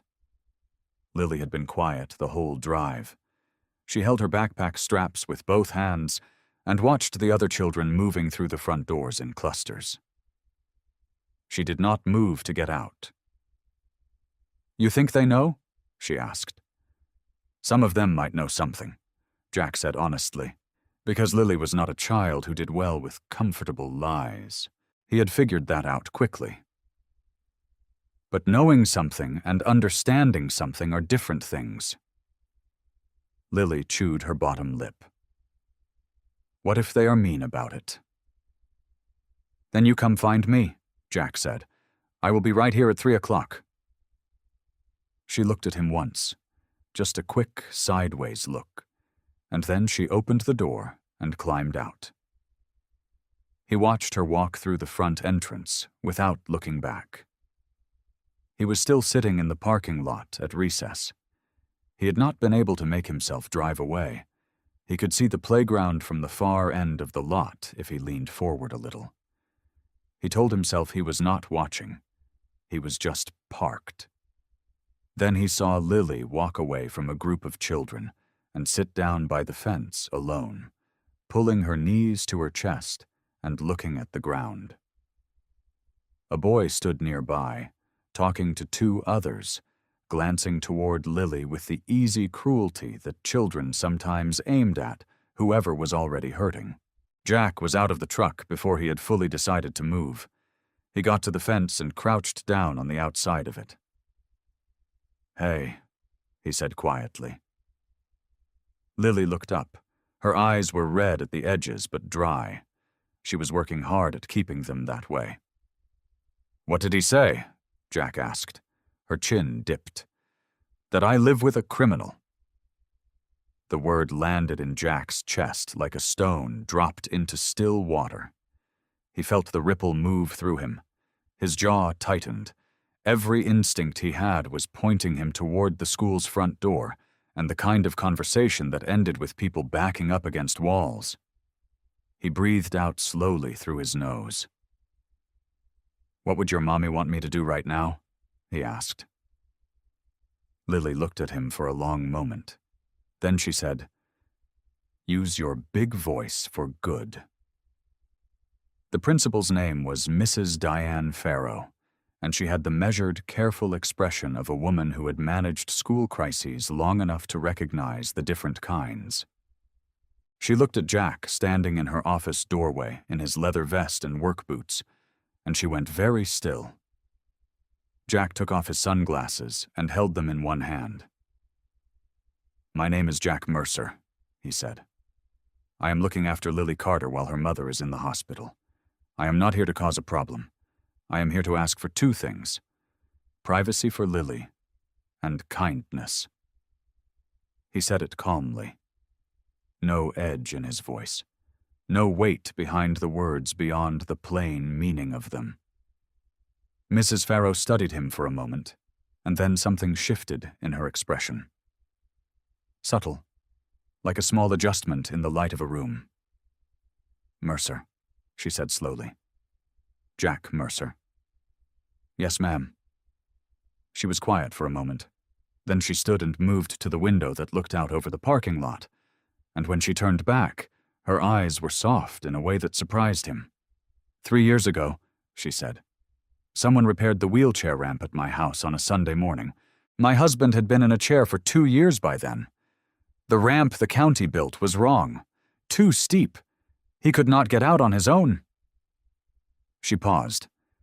I never found out who did it. There was no bill, no note, just a ramp that worked, and tire tracks in the gravel that looked like they came from a motorcycle.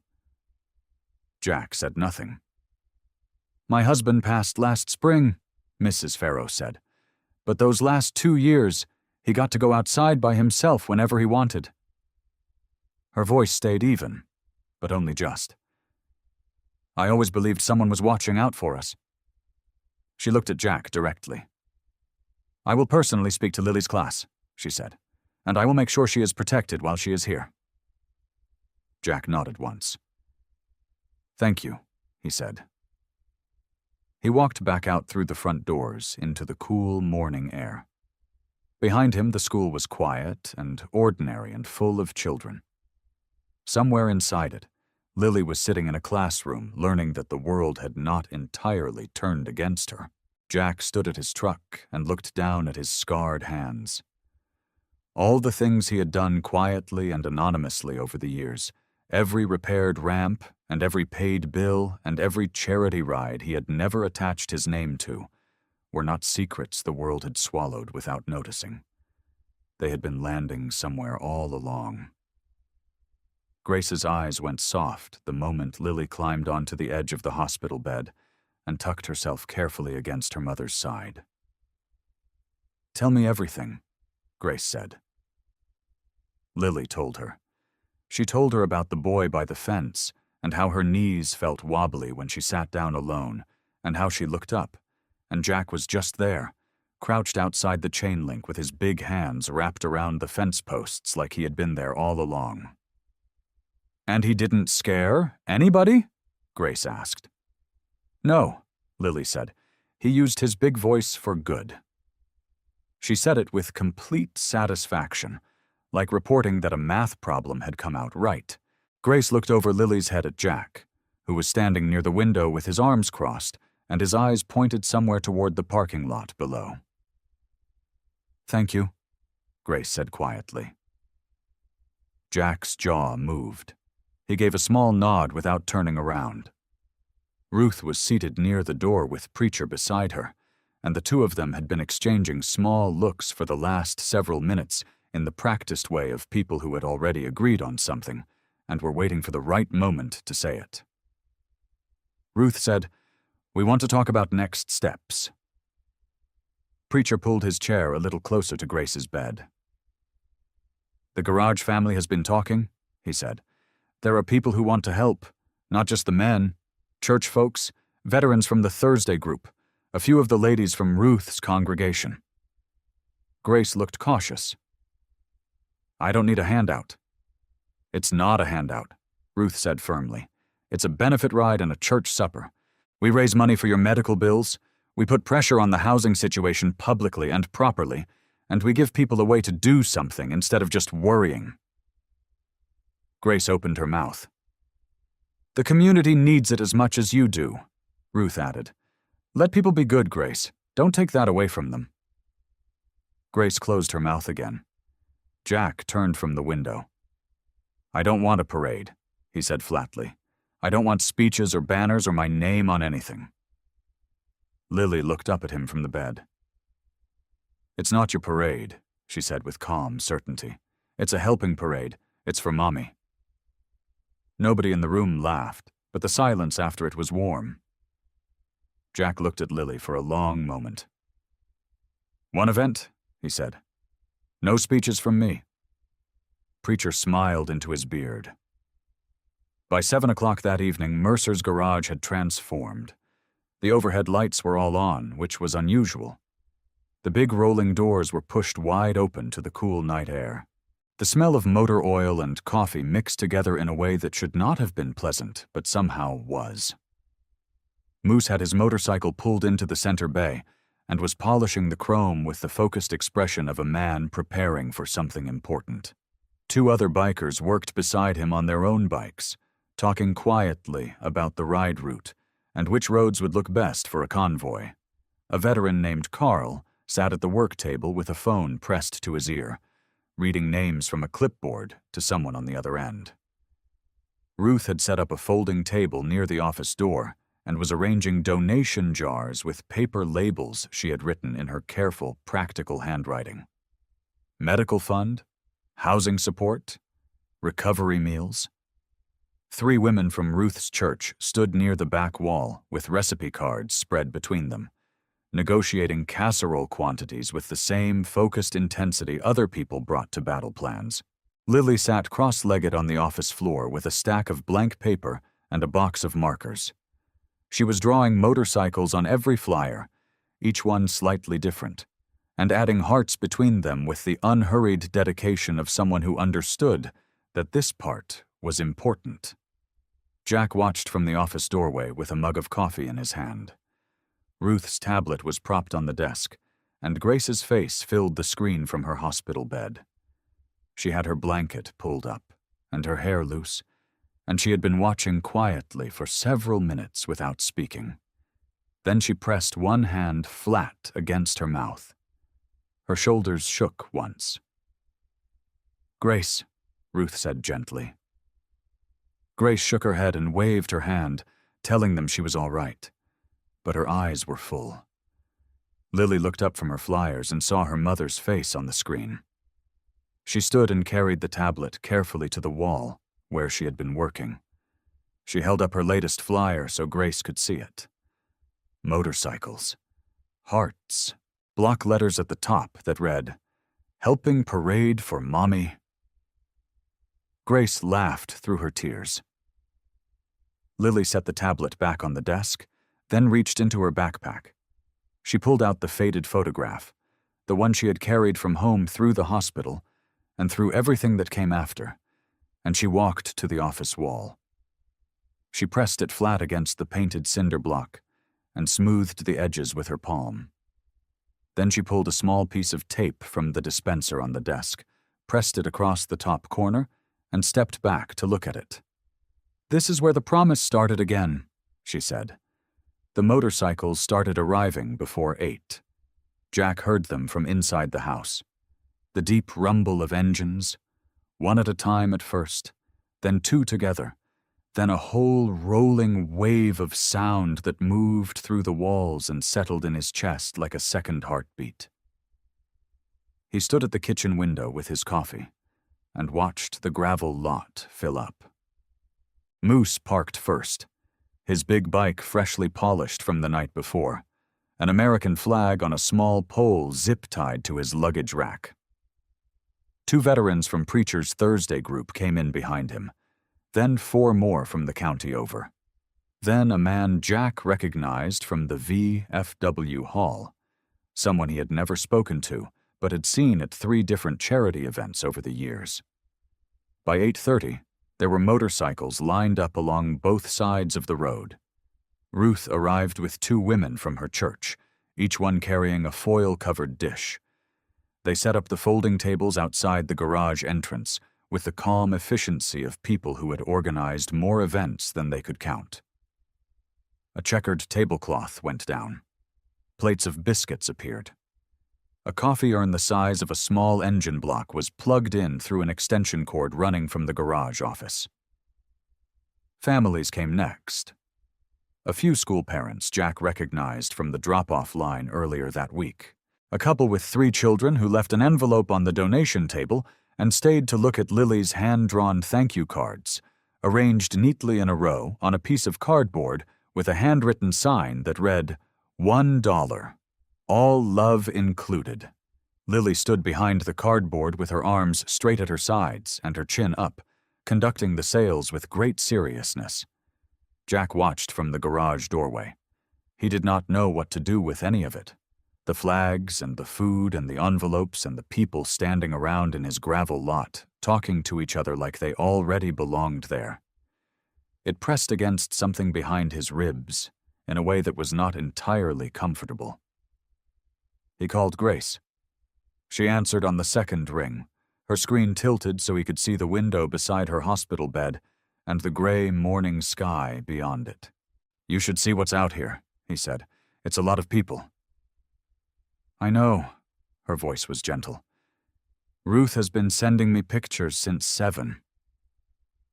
Jack was quiet for a moment. "I don't want it to feel like people are staring at your business." Grace looked at him through the screen for a moment before she answered. "Jack," she said, "for a long time I thought needing help was the same as failing." She paused. "But I think accepting love might be part of healing. For me. And maybe for you too." He did not answer right away. Outside, someone laughed at something Lily said over her card table, and the sound carried all the way to where he was standing. "Maybe," he said. By noon, the lot was full. Ruth spoke first, standing on the wooden step stool Preacher brought from the garage. She talked about Grace without sentiment or drama, the way a nurse talks about a patient she respects. She said Grace Carter had been working 2 jobs and raising a brave little girl and managing a serious illness in silence for longer than anyone should have to manage anything alone. There was no applause, just quiet. The kind that means people are actually listening. Preacher stepped up next and took his cap off. He said a short prayer over the food and the ride, and the family that had gathered in gravel and engine grease and casserole dishes. He said God had a way of building churches in unexpected places. Then Lily stepped up onto the stool. She was holding one of her drawings in both hands, and she looked out at the crowd with her chin lifted the way she always did when she was trying not to look scared. "My mommy told me to find Mr. Jack," she said, "because he keeps promises." She paused. "I think everybody should have somebody who keeps promises." The lot went very still. Jack stepped forward. He did not have notes. He did not have a prepared thing to say. He stood in front of more people than he had spoken to in years, and he told them the plain truth. He said that 20 years ago, Grace Carter stopped on a dark, rainy road when every other car kept driving. He said she was 16 years old, and she crawled into a ditch with a stranger who was bleeding and frightening and half gone, and she stayed with him and prayed over him until help arrived. He said that because of her, he was still breathing. He said every useful thing he had done since that night had been built on the foundation of one girl's choice to stop. The crowd was completely silent. Then someone began to clap. Ruth turned the tablet so Grace's face filled the screen, projected now from the open garage door onto the white wall behind Jack, because Moose had hooked up a small projector at some point that morning without telling anyone. Grace's face on the wall, her eyes full, her hand pressed to her mouth. The applause grew until it was not just applause. It was whistles and engine revs and the sound of a town learning something true about a woman they had not known to honor. Jack stood in the middle of it with his arms at his sides and his jaw working. He was not a monster in this moment. He was a man who had carried a promise for 20 years and had finally, in front of everyone, set it down in the right hands. The sun was going down behind the tree line by the time the last volunteer folded up the final table. Ruth wrapped the leftover biscuits in foil. Moose coiled the extension cord into a careful loop and hung it back on its nail inside the garage.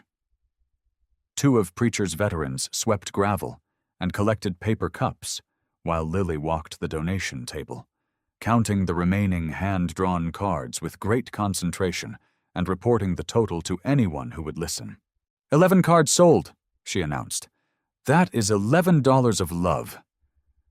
Moose looked at her with complete seriousness.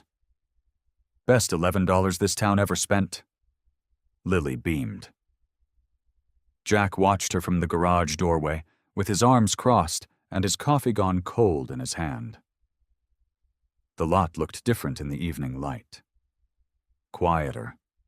The motorcycles had mostly rolled out after the ride, leaving wide tire tracks in the gravel that caught the last of the orange sun. A string of small lights Ruth had strung along the garage entrance was still on, casting a warm yellow glow over the empty tables and the scattered folding chairs.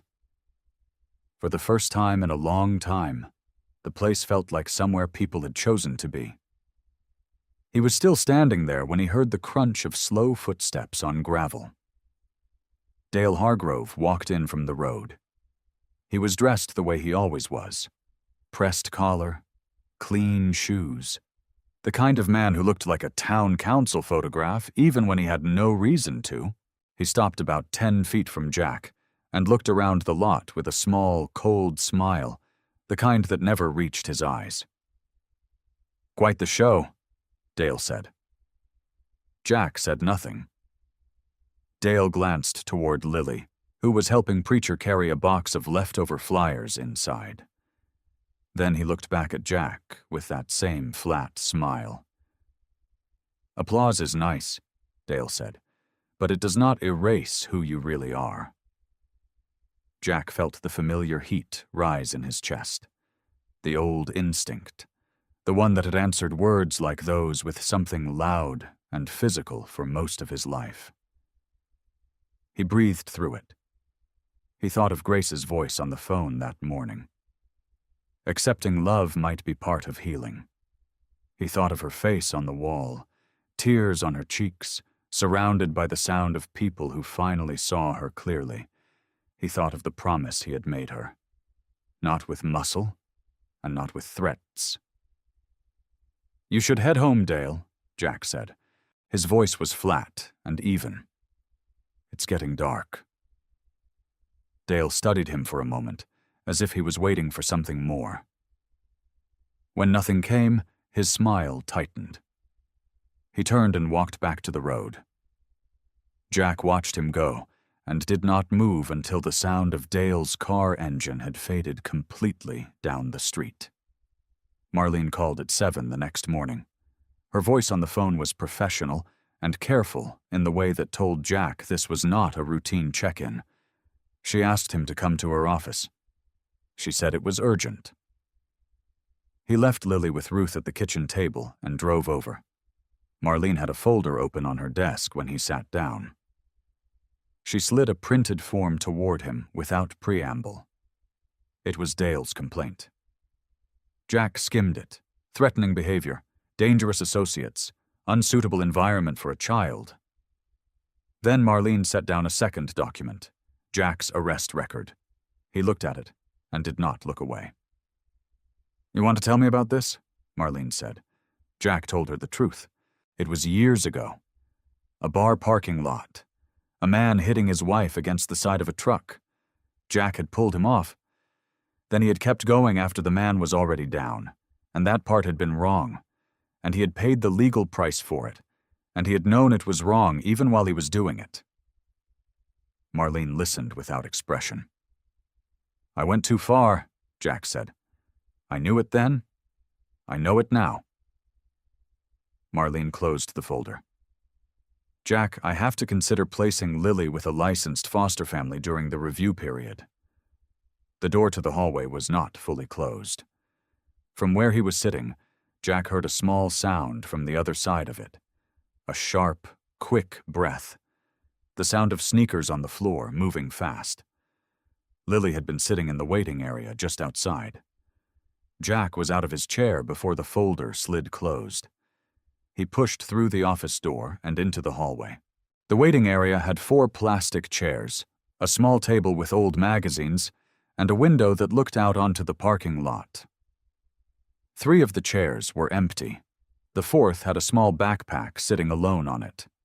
Jack grabbed the backpack and went outside. He looked left. He looked right. The parking lot held 2 cars and a delivery van. The sidewalk ran both directions and ended at a crosswalk 2 blocks down. No Lily. He went back inside and told Marlene the child was gone. Ruth called the hospital from the front seat of Jack's truck while he drove. Her voice stayed calm even when her hands did not. She asked the nurses' station if anyone had seen a small girl, brown hair, red sweater, asking for Grace Carter's room. No one had. Jack pulled into his own driveway and was already moving before the truck stopped. He went through the house fast. Bedroom, bathroom, the small back porch, behind the workbench in the garage. He opened the office door and stood in the doorway. The faded photograph was gone from the wall. The pushpin was still there. A small square of lighter paint showed where the photo had hung since Lily taped it up 3 days ago. Jack pressed his palm flat against the wall and closed his eyes. The back of the photograph. He had held it himself on the night she arrived. He had read Grace's handwriting. Jack Mercer. He promised. But there had been something else on the back. Something he had not thought about since. A road name. A county marker. The exact stretch of road where Grace had found him bleeding in the ditch 20 years ago. He was back in the truck in 10 seconds. Preacher was already on the phone outside, sending bikers in every direction with short, clear instructions. His voice was steady the way it always was when things were going wrong. He pointed at 2 veterans without needing to raise it, and they split toward the east side of town without a word. Jack told him where he was going. Preacher nodded once. Go.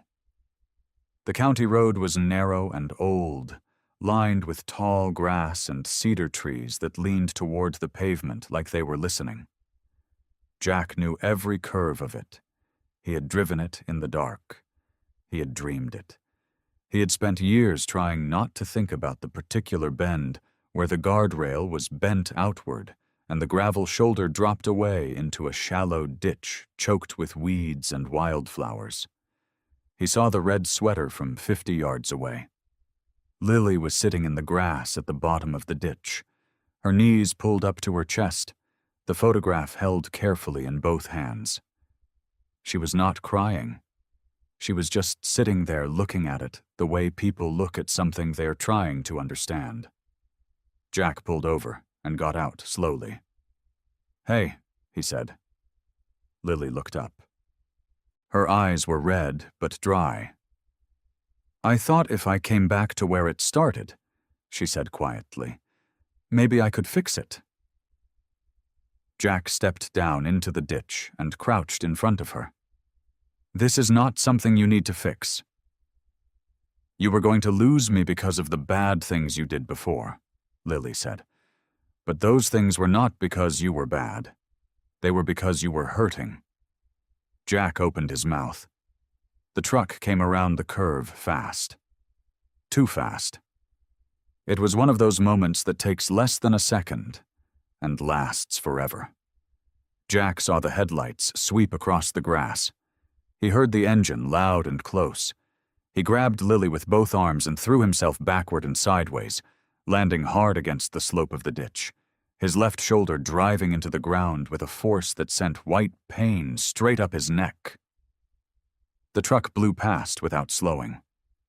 The rush of air flattened the grass where Lily had been sitting.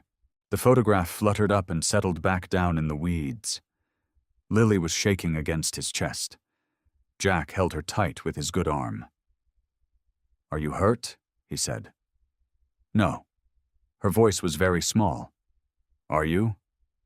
He was. His shoulder was wrong. He knew the feeling. But he kept his arm around her and did not say so. They sat there in the grass at the bottom of the ditch, while the sound of the truck engine disappeared down the road. Then Lily whispered, "Is this where it happened? Where Mommy found you?" "Yes," Jack said. Lily looked up at him. "Were you scared?" Jack thought about the truth of that night, the rain, the cold, the sound of cars that did not stop, the way the dark had felt like it was closing in around him, and he had been too angry and too broken to be afraid of it the way he should have been. "I thought I deserved it," he said. Lily was quiet for a moment. "Why?" Jack looked out over the road. The grass was still moving from the wind the truck had left behind. A crow landed on the guardrail and looked at them once and flew off. "When I was 17, Jack said, I had a little sister. Her name was Rosie." Lily did not move. "We had a fight. Me and my family. I was angry, the way I used to get, and I got on my motorcycle to leave. Rosie came running after me." His voice dropped until it was barely louder than the wind. "She ran into the road. A drunk driver came around a curve. I turned around and she was already on the ground." He stopped. His shoulder was burning, but he did not move. "She died," he said, "and I did not. And I have spent almost 30 years believing that I did not deserve to be the one who lived." Lily reached up and put her small hand against the side of his face. She did not say anything for a long moment. Then she said, "Maybe Rosie sent me too." Jack could not speak. He pulled her close and pressed his face against the top of her head and let the grief come out of him the way it never had before. Not loudly, just honestly. The way things that have been held too long finally let go. He was still holding her when the lights came around the bend. Red and blue this time. A police cruiser pulled up behind his truck. A second car followed.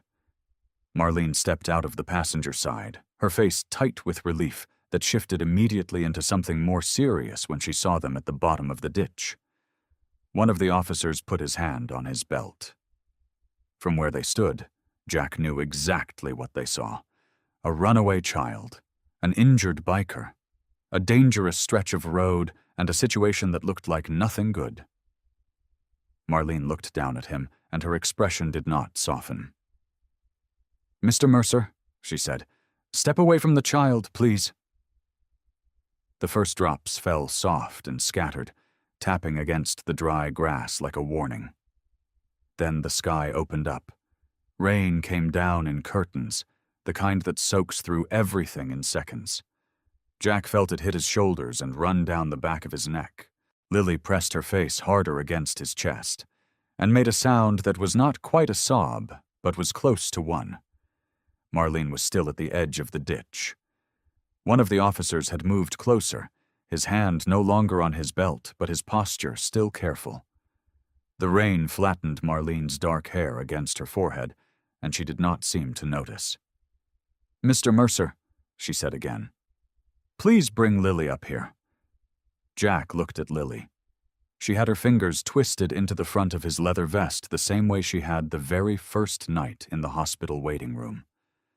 Her eyes were wide and fixed on Marlene's car like it was something to be afraid of. "She is not going to hurt you," Jack said quietly. "I don't want to go somewhere you can't find me," Lily whispered. "That is what I told you, that first night. I said, please don't let them take me somewhere Mommy can't find me." He remembered. He had heard every word of it. He helped Lily stand, and kept his good arm around her as they climbed out of the ditch. His shoulder was screaming. He kept his face even. Marlene studied him when he reached the top. Her eyes went to the way he was holding his left arm slightly away from his body, and her expression shifted into something that was not quite sympathy, but was not cold either. "You're hurt," she said. "I'm fine." She did not argue with him. She looked at Lily instead. Lily was shivering, rain-soaked, her eyes moving back and forth between Jack and Marlene. "Lily?" Marlene said, and her voice was gentler than Jack had ever heard it. "You are not in trouble. Nobody is angry at you." "Are you taking me away from Mr. Jack?" Marlene took a slow breath. "I need to make sure you are safe while some grown-up things get sorted out. That means tonight you are going to stay with a family I know very well. They are kind people. You will have a warm bed. I want to stay with Mr. Jack." "I know you do." Marlene did not look away from her. "But it is my job to make sure everything is done the right way. The right way takes a little more time." Lily's chin trembled. Jack crouched down in front of her, putting himself at her level, even though it made his shoulder pull hard. He looked at her straight on. Rain ran down his face and dripped off his jaw. "Listen to me," he said. "I am not abandoning you. You understand the difference between leaving and letting go for a minute so something gets done right?" Lily shook her head slowly. She was crying now, quiet and steady, the kind of crying that is worse than noise. "Brave people," Jack said, "sometimes have to do the hard right thing even when it hurts, even when they want to fight it. Your mama is brave that way, and so are you." "I'm not brave," Lily said. "You walked into my garage alone," he said. "You are the bravest person I know." She threw her arms around his neck and sobbed into his collar. He held her with his good arm and pressed his cheek against her wet hair. His eyes closed. He kept them closed for a moment. Then he stood up and nodded to Marlene. Marlene guided Lily towards the car, with one hand resting gently on her back. Lily looked over her shoulder twice. Jack stayed where he was. He raised one hand. Lily raised one hand back. The door closed. The red taillights moved down the road and curved out of sight around the same bend where, 20 years ago, a teenage girl had climbed into a ditch to save a man nobody else stopped for. Jack stood in the rain until the sound of the engine was gone. He drove home in silence. The house was dark when he came through the door, except for one thing. In the bedroom where Lily had slept, the small moon nightlight was still plugged in, casting a soft, pale glow across the bare floor and the empty, neatly made bed. Jack sat down in the hallway chair outside the door. He did not move for a long time. The kitchen was quiet in the way that empty houses are quiet. Not peaceful, just hollow. Jack sat at the table without his vest. His plain gray shirt looked strange on him, like armor taken off before the battle was finished. His scarred hands were flat on the table, fingers spread, the way a man lays his hands down when he has nothing left to hold on to. The moon nightlight was still glowing from the bedroom down the hall. He had not turned it off. On the refrigerator, held up by a magnet shaped like a motorcycle that Preacher had brought years ago as a joke, was Lily's drawing. She had made it 3 days ago at the kitchen table while Jack was washing dishes. He had not asked her to draw anything. She had just gotten out her crayons and gone to work with the serious focus that children bring to important things. The stick figure in the drawing had a beard made of small, scratchy lines. It wore a black rectangle that was clearly meant to be a leather vest. It stood next to a lopsided motorcycle, and from its back, 2 round white wings curved upward, slightly uneven, the way wings look when an 8-year-old draws them with a white crayon she has to press down hard to see. Underneath, in large, careful letters. Mr. Jack is not scary. Jack had not said anything when she showed him. He had looked at it for a moment, then gone back to the dishes.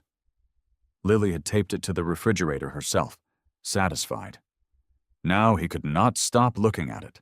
The back door opened without a knock. Preacher came in the same way he always did, like a man who had long ago decided that Jack's locked-up life needed one door kept open, whether Jack liked it or not. He was in a worn flannel shirt, his white hair damp from the rain. He carried 2 cups of coffee from the gas station down the road, set one in front of Jack, and pulled out the other chair. He sat. He did not say anything right away. That was the thing about Preacher. He understood that some silences needed to breathe before words were safe. Jack wrapped both hands around the cup. The warmth traveled up into his palms. "Changed men don't get to keep children safe," Jack said. His voice was flat, not angry, just tired in a way that went down to the bone. "Clean men do." Preacher looked at the drawing on the refrigerator. He took a slow sip of his coffee. "Son," he said, "nobody clean ever needed a savior." Jack said nothing. "You let that little girl go tonight without a fight," Preacher said. "You handed her over because you knew it was what she needed, even though every part of you wanted to dig in and hold on. You want to tell me that is not love? That is not a changed man?" "It doesn't feel like love," Jack said. "It feels like losing." "Most real love does," Preacher said. "At first." The refrigerator hummed. Rain tapped softly against the window above the sink. Jack reached into the pocket of his jeans and pulled out the sealed letter. He had been carrying it for days. The envelope was soft at the corners from handling. Grace's handwriting on the front was small and careful. He opened it. He read it slowly. Then he read it again. His jaw tightened once. His eyes went still. Grace's words were simple and unhurried, the way she spoke. She said that if Lily had brought him the photograph, it meant Grace had reached the end of what she could carry alone. She asked him not to help because he owed her a debt, not because she needed muscle or money. She asked him to help because he was still here. She said she had believed that 20 years ago when she climbed into that ditch, and she believed it still. She said he was not saved by accident. Neither was she. Neither was Lily. Jack folded the letter carefully and set it on the table. He looked at the drawing one more time. Then he looked at Preacher and said, "I need to go before that judge tomorrow and tell the truth, all of it. No hiding, no anger, no excuses." Preacher nodded once. "Just you," Jack said. "Just what I actually am." The shirt was blue. Not dark blue like denim, not fancy blue like a dress shirt. Just a plain, quiet blue, the kind of color that did not ask for attention. Ruth had bought it 2 days ago, without saying much, just folded it and left it on the hallway chair outside the bedroom where Jack had been sleeping. She had set it beside a plain, dark tie and walked away before he could argue. Jack had not worn a button-down shirt in years, maybe longer. He stood in front of the small bathroom mirror and worked the buttons from the bottom up. His scarred hands were not made for small buttons. He had to slow down twice. His knuckles were too wide, too rough, and they fumbled at the collar until he muttered something quiet and tried again. He left the tie on the chair. He gathered everything Ruth had helped him organize the night before. Income records from the garage, 3 years of tax filings in a folder with a rubber band around it. An envelope of photographs showing Lily's bedroom, the clean kitchen, the emergency contacts sheet on the refrigerator. The notebook. He picked that up last and held it for a moment before sliding it into the folder. The notebook was full now. Lily's allergies, written in his large, uneven handwriting. Her school schedule. The name of her doctor. Her favorite food, which was peanut butter toast with the crusts cut off. Her fear of loud thunder. the song that calmed her down. The exact way she liked her blanket tucked, which was pulled up to her chin but folded back 2 inches so it did not cover her mouth. He had not known any of those things 4 days ago. Grace's written consent was in a separate envelope, signed in her careful hand from the hospital bed, witnessed by Ruth and a notary the hospital social work office had arranged. Jack handled that envelope gently, the way you handle something that cost a person something real. The character letters were from Preacher, from Ruth, from the principal at Lily's school, from a veteran named Moose, who had written 3 sentences in block print that somehow said more than a paragraph could.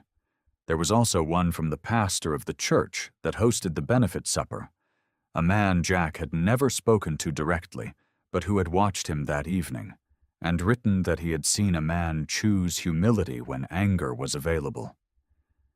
Jack placed everything in the folder and picked it up. Then he went back to the bedroom and picked up the one thing he had almost left behind: his own arrest record. He had printed it at the library the evening before. He folded it and put it on top. Preacher drove. Ruth sat in the back seat and did not fill the quiet with talking. The courthouse was 20 minutes away, and the morning was gray and damp, the road still wet from last night's rain. Jack watched the fields pass and thought about Lily waking up in a house that was not his.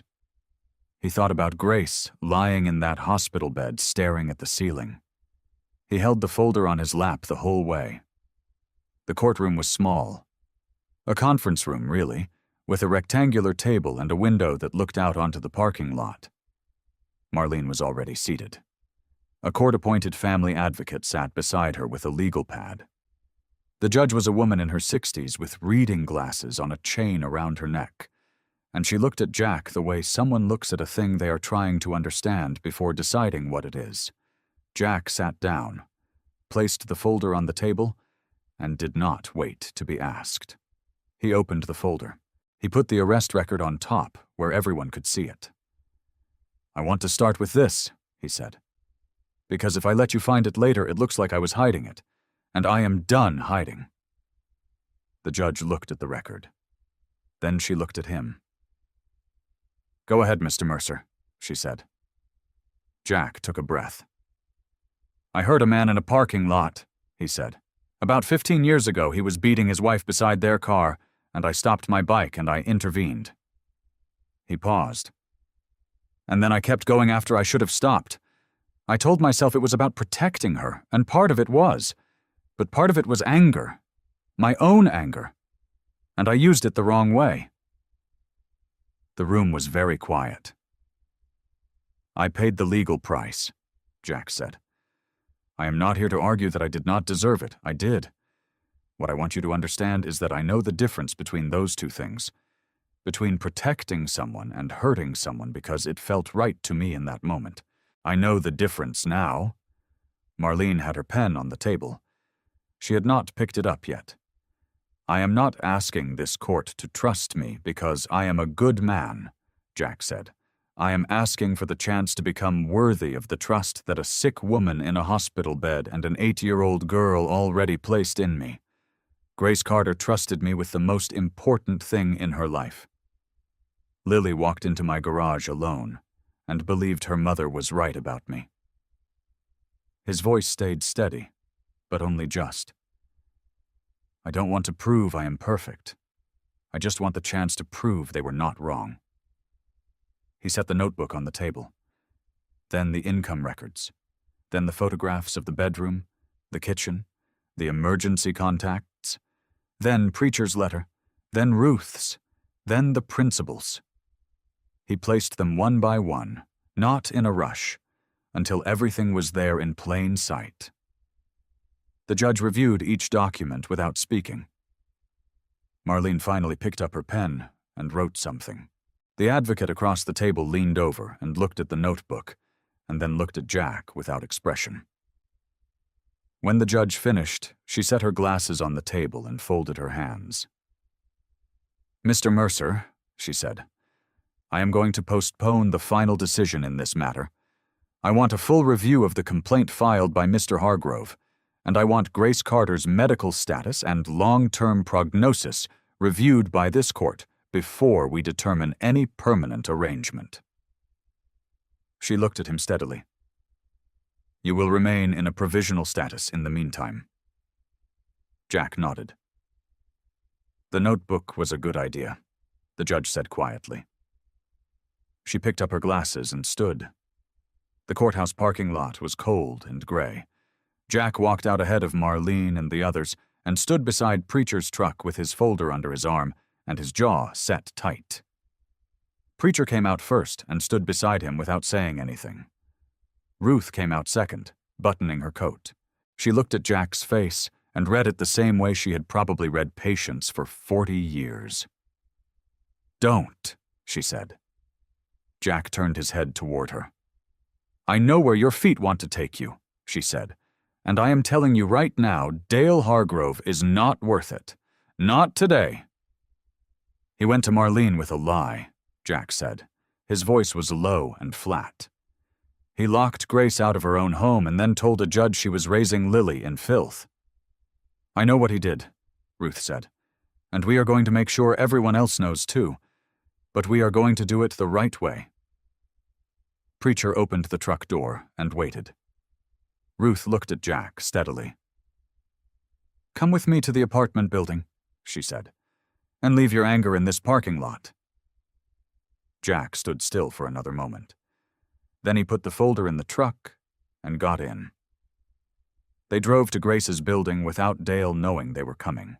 The building was a 3-story brick rectangle on Clement Street, with a cracked front walkway and a railing beside the steps that wobbled badly when Jack touched it on the way up. He stopped, tested it twice, and then kept walking, but he noted it. Ruth knocked on the door of apartment 1B.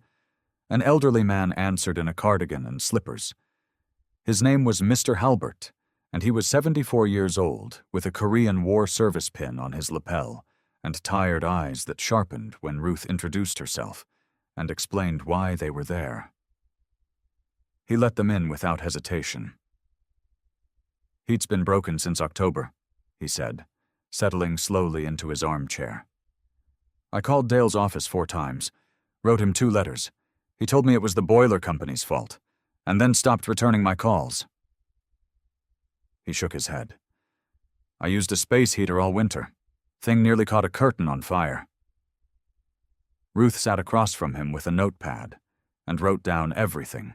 Dates, names, the exact words Dale had used on the phone. Mr. Halbert spoke slowly but clearly, and his memory for detail was sharp. While Ruth worked, Jack found the apartment's loose cabinet door under the kitchen sink and fixed it with a screwdriver from his jacket pocket. He did not mention it. He just fixed it. The widow in apartment 2A was named Mrs. Paulson. She was small and white-haired, and she opened her door only partway at first, with the chain still on.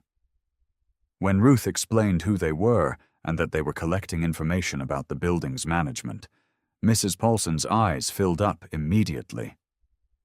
"He threatened to evict me," she said. "I asked him about the window lock in November. The one in the bedroom didn't catch, right? I have grandchildren who visit." She pressed her lips together. "He said if I kept filing complaints, he would find cause to terminate my lease. Said he had plenty of people waiting for this apartment." She signed Ruth's statement with a steady hand and thanked them quietly before closing the door. Outside in the hallway, Jack found the loose railing bracket, went down to the truck for his toolbox, and fixed it properly. A woman passing by with a grocery bag watched him work. He did not explain himself. He just tightened the bolts until the railing did not move. Ruth stood beside him when he finished and said nothing, but the look on her face said enough. By mid-afternoon, Ruth had 5 signed statements. Jack had repaired the railing, a stuck exterior door, and a gutter bracket pulling away from the front wall. Jack's phone rang just as he was loading his toolbox back into the truck. Marlene's name was on the screen. He answered. "Mr. Mercer, Marlene said, and her voice was different than it had ever been with him. Quieter, more careful. The information your group collected today changes things significantly. The lock change was done without proper notice. The documentation shows a pattern of retaliation against tenants who complained, and the photographs Dale submitted to this office were taken selectively to exaggerate the condition of Grace's apartment. She paused. His complaint against you is being reviewed. Jack leaned against the truck. What does that mean for Lily? It means I want to discuss revised placement options, Marlene said.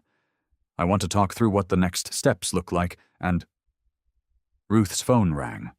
She answered it fast, the way a nurse answers a phone. She turned half away, listened, and then she went very still. Jack watched her face change. We need to go, Ruth said. She already had her car keys out. That was the hospital. It's Grace. Jack drove too fast, and then caught himself and slowed down. His hands were tight on the wheel. Ruth was already at the hospital in her own car, further ahead, her tail lights disappearing around the curve on Miller Road. Preacher sat in the passenger seat and did not say anything. He just watched the road and kept his hands folded in his lap the way he always did when something was serious. The hospital parking lot was bright under the evening lights. Jack pulled in crooked and did not fix it. He was out of the truck before the engine finished ticking. Ruth met them at the entrance, already talking to a nurse Jack recognized from Grace's floor. The nurse was explaining something about Grace's blood pressure dropping and the procedure needing to happen sooner than expected. Ruth nodded and asked 3 sharp questions that Jack did not fully follow. He followed them inside. The hallway felt longer than it ever had. The fluorescent lights buzzed. Someone's food tray rattled on a cart somewhere behind him.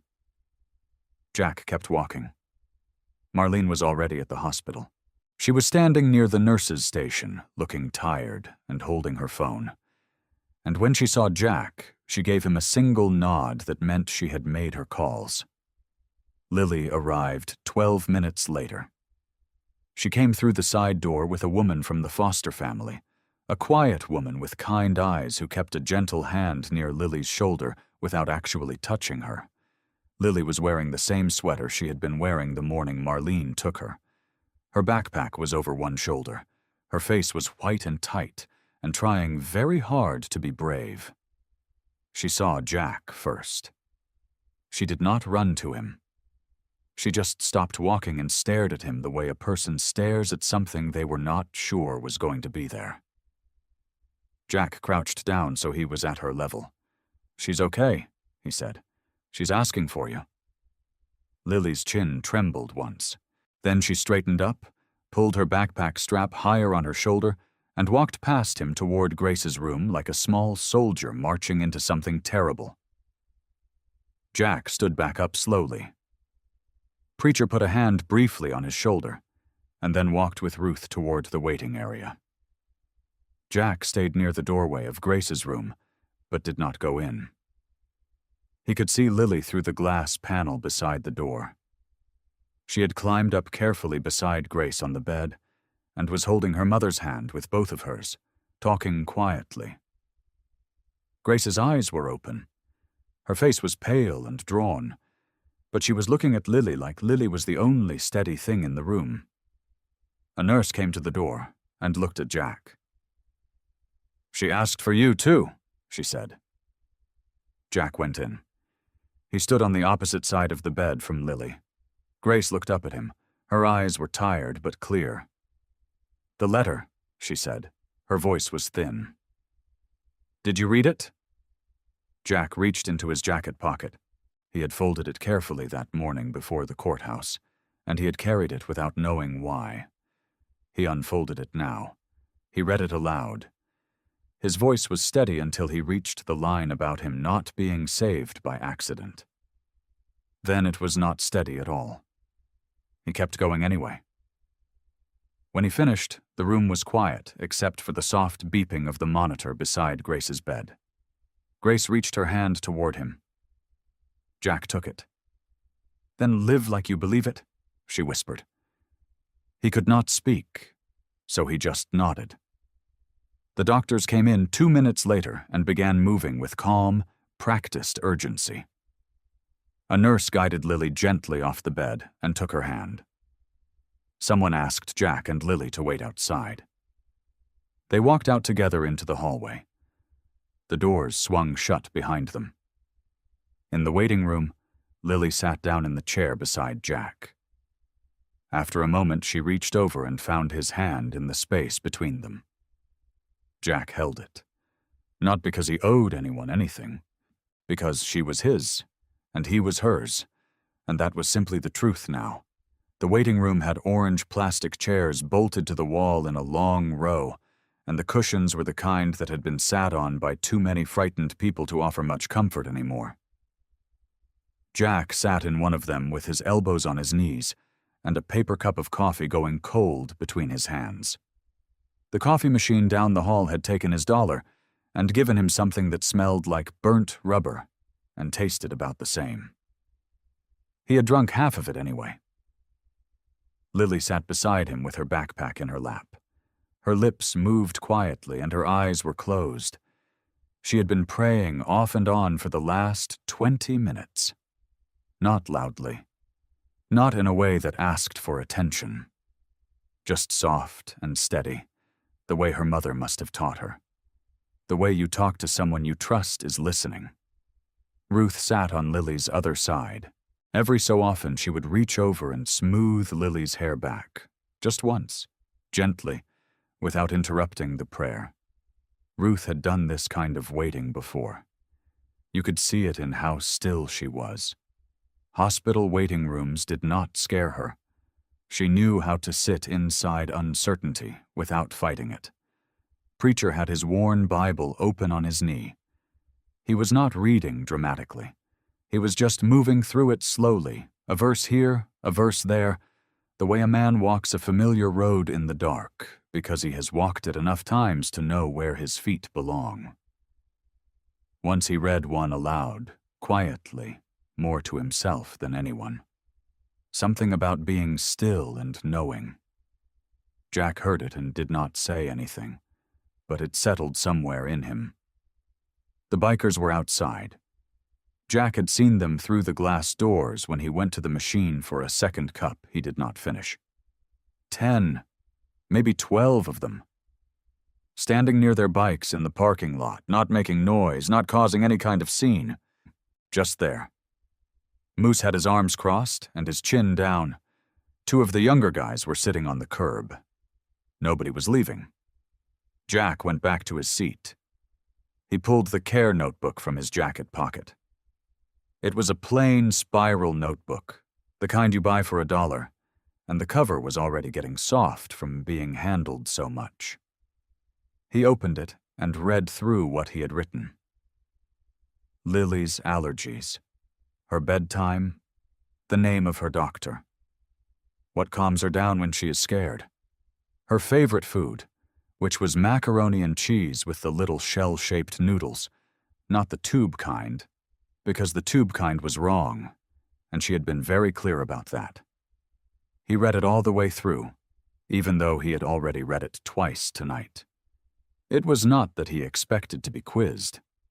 It was something else. Something harder to explain. Reading Lily's name and her details in his own handwriting made him feel like he was doing something, even when there was nothing to do, like responsibility itself was a rope he could hold on to while everything else moved without his permission. Lily opened her eyes and looked at the notebook. "You memorized all of it," she said. "Working on it," Jack said. She nodded like that was acceptable, and closed her eyes again. The clock on the wall moved slowly. A man 2 rows over fell asleep. A child somewhere down the hall began crying and then stopped. Ruth got up once to speak quietly with a nurse, and came back without news but with an expression that said, things were still moving, and that was enough for now. Preacher closed his Bible and rested his hand on top of it. He looked at Jack across the top of Lily's head and gave him a short nod. Jack nodded back. Then the double doors at the far end of the room swung open, and the doctor came through. He was still in his scrubs. He was not hurrying. His face was calm in the way that meant he had something to give, rather than something to take. He walked straight to Jack. "She did well," he said. "The procedure went cleanly. Grace is stable. If she rests the way she needs to and follows through on her medications and follow-up care, she has a very good chance at a full recovery." Jack let out a breath that had been sitting in his chest for hours. Lily made a small sound beside him. Not a word. Just something that had been held in a very long time, releasing all at once. Ruth pressed her hand over her mouth and closed her eyes. Preacher said, "Thank you, Lord," in a voice just above a whisper, and it did not sound like a performance. The doctor gave Jack a few more details and said Grace would rest through the night and could have visitors in the morning. He shook Jack's hand and went back through the doors. Marlene came through a different door, from the direction of the main entrance. She was carrying a folder, and her expression was careful and composed, the way it always was. But there was something softer underneath it tonight. She'd seen what she needed to see. Jack could tell. She sat down across from them and opened the folder on her knee. "I want to go through this properly," she said, "because it matters that you hear it clearly." She looked at Jack. "Grace's written consent is on record. The home inspection passed. Your support network is documented.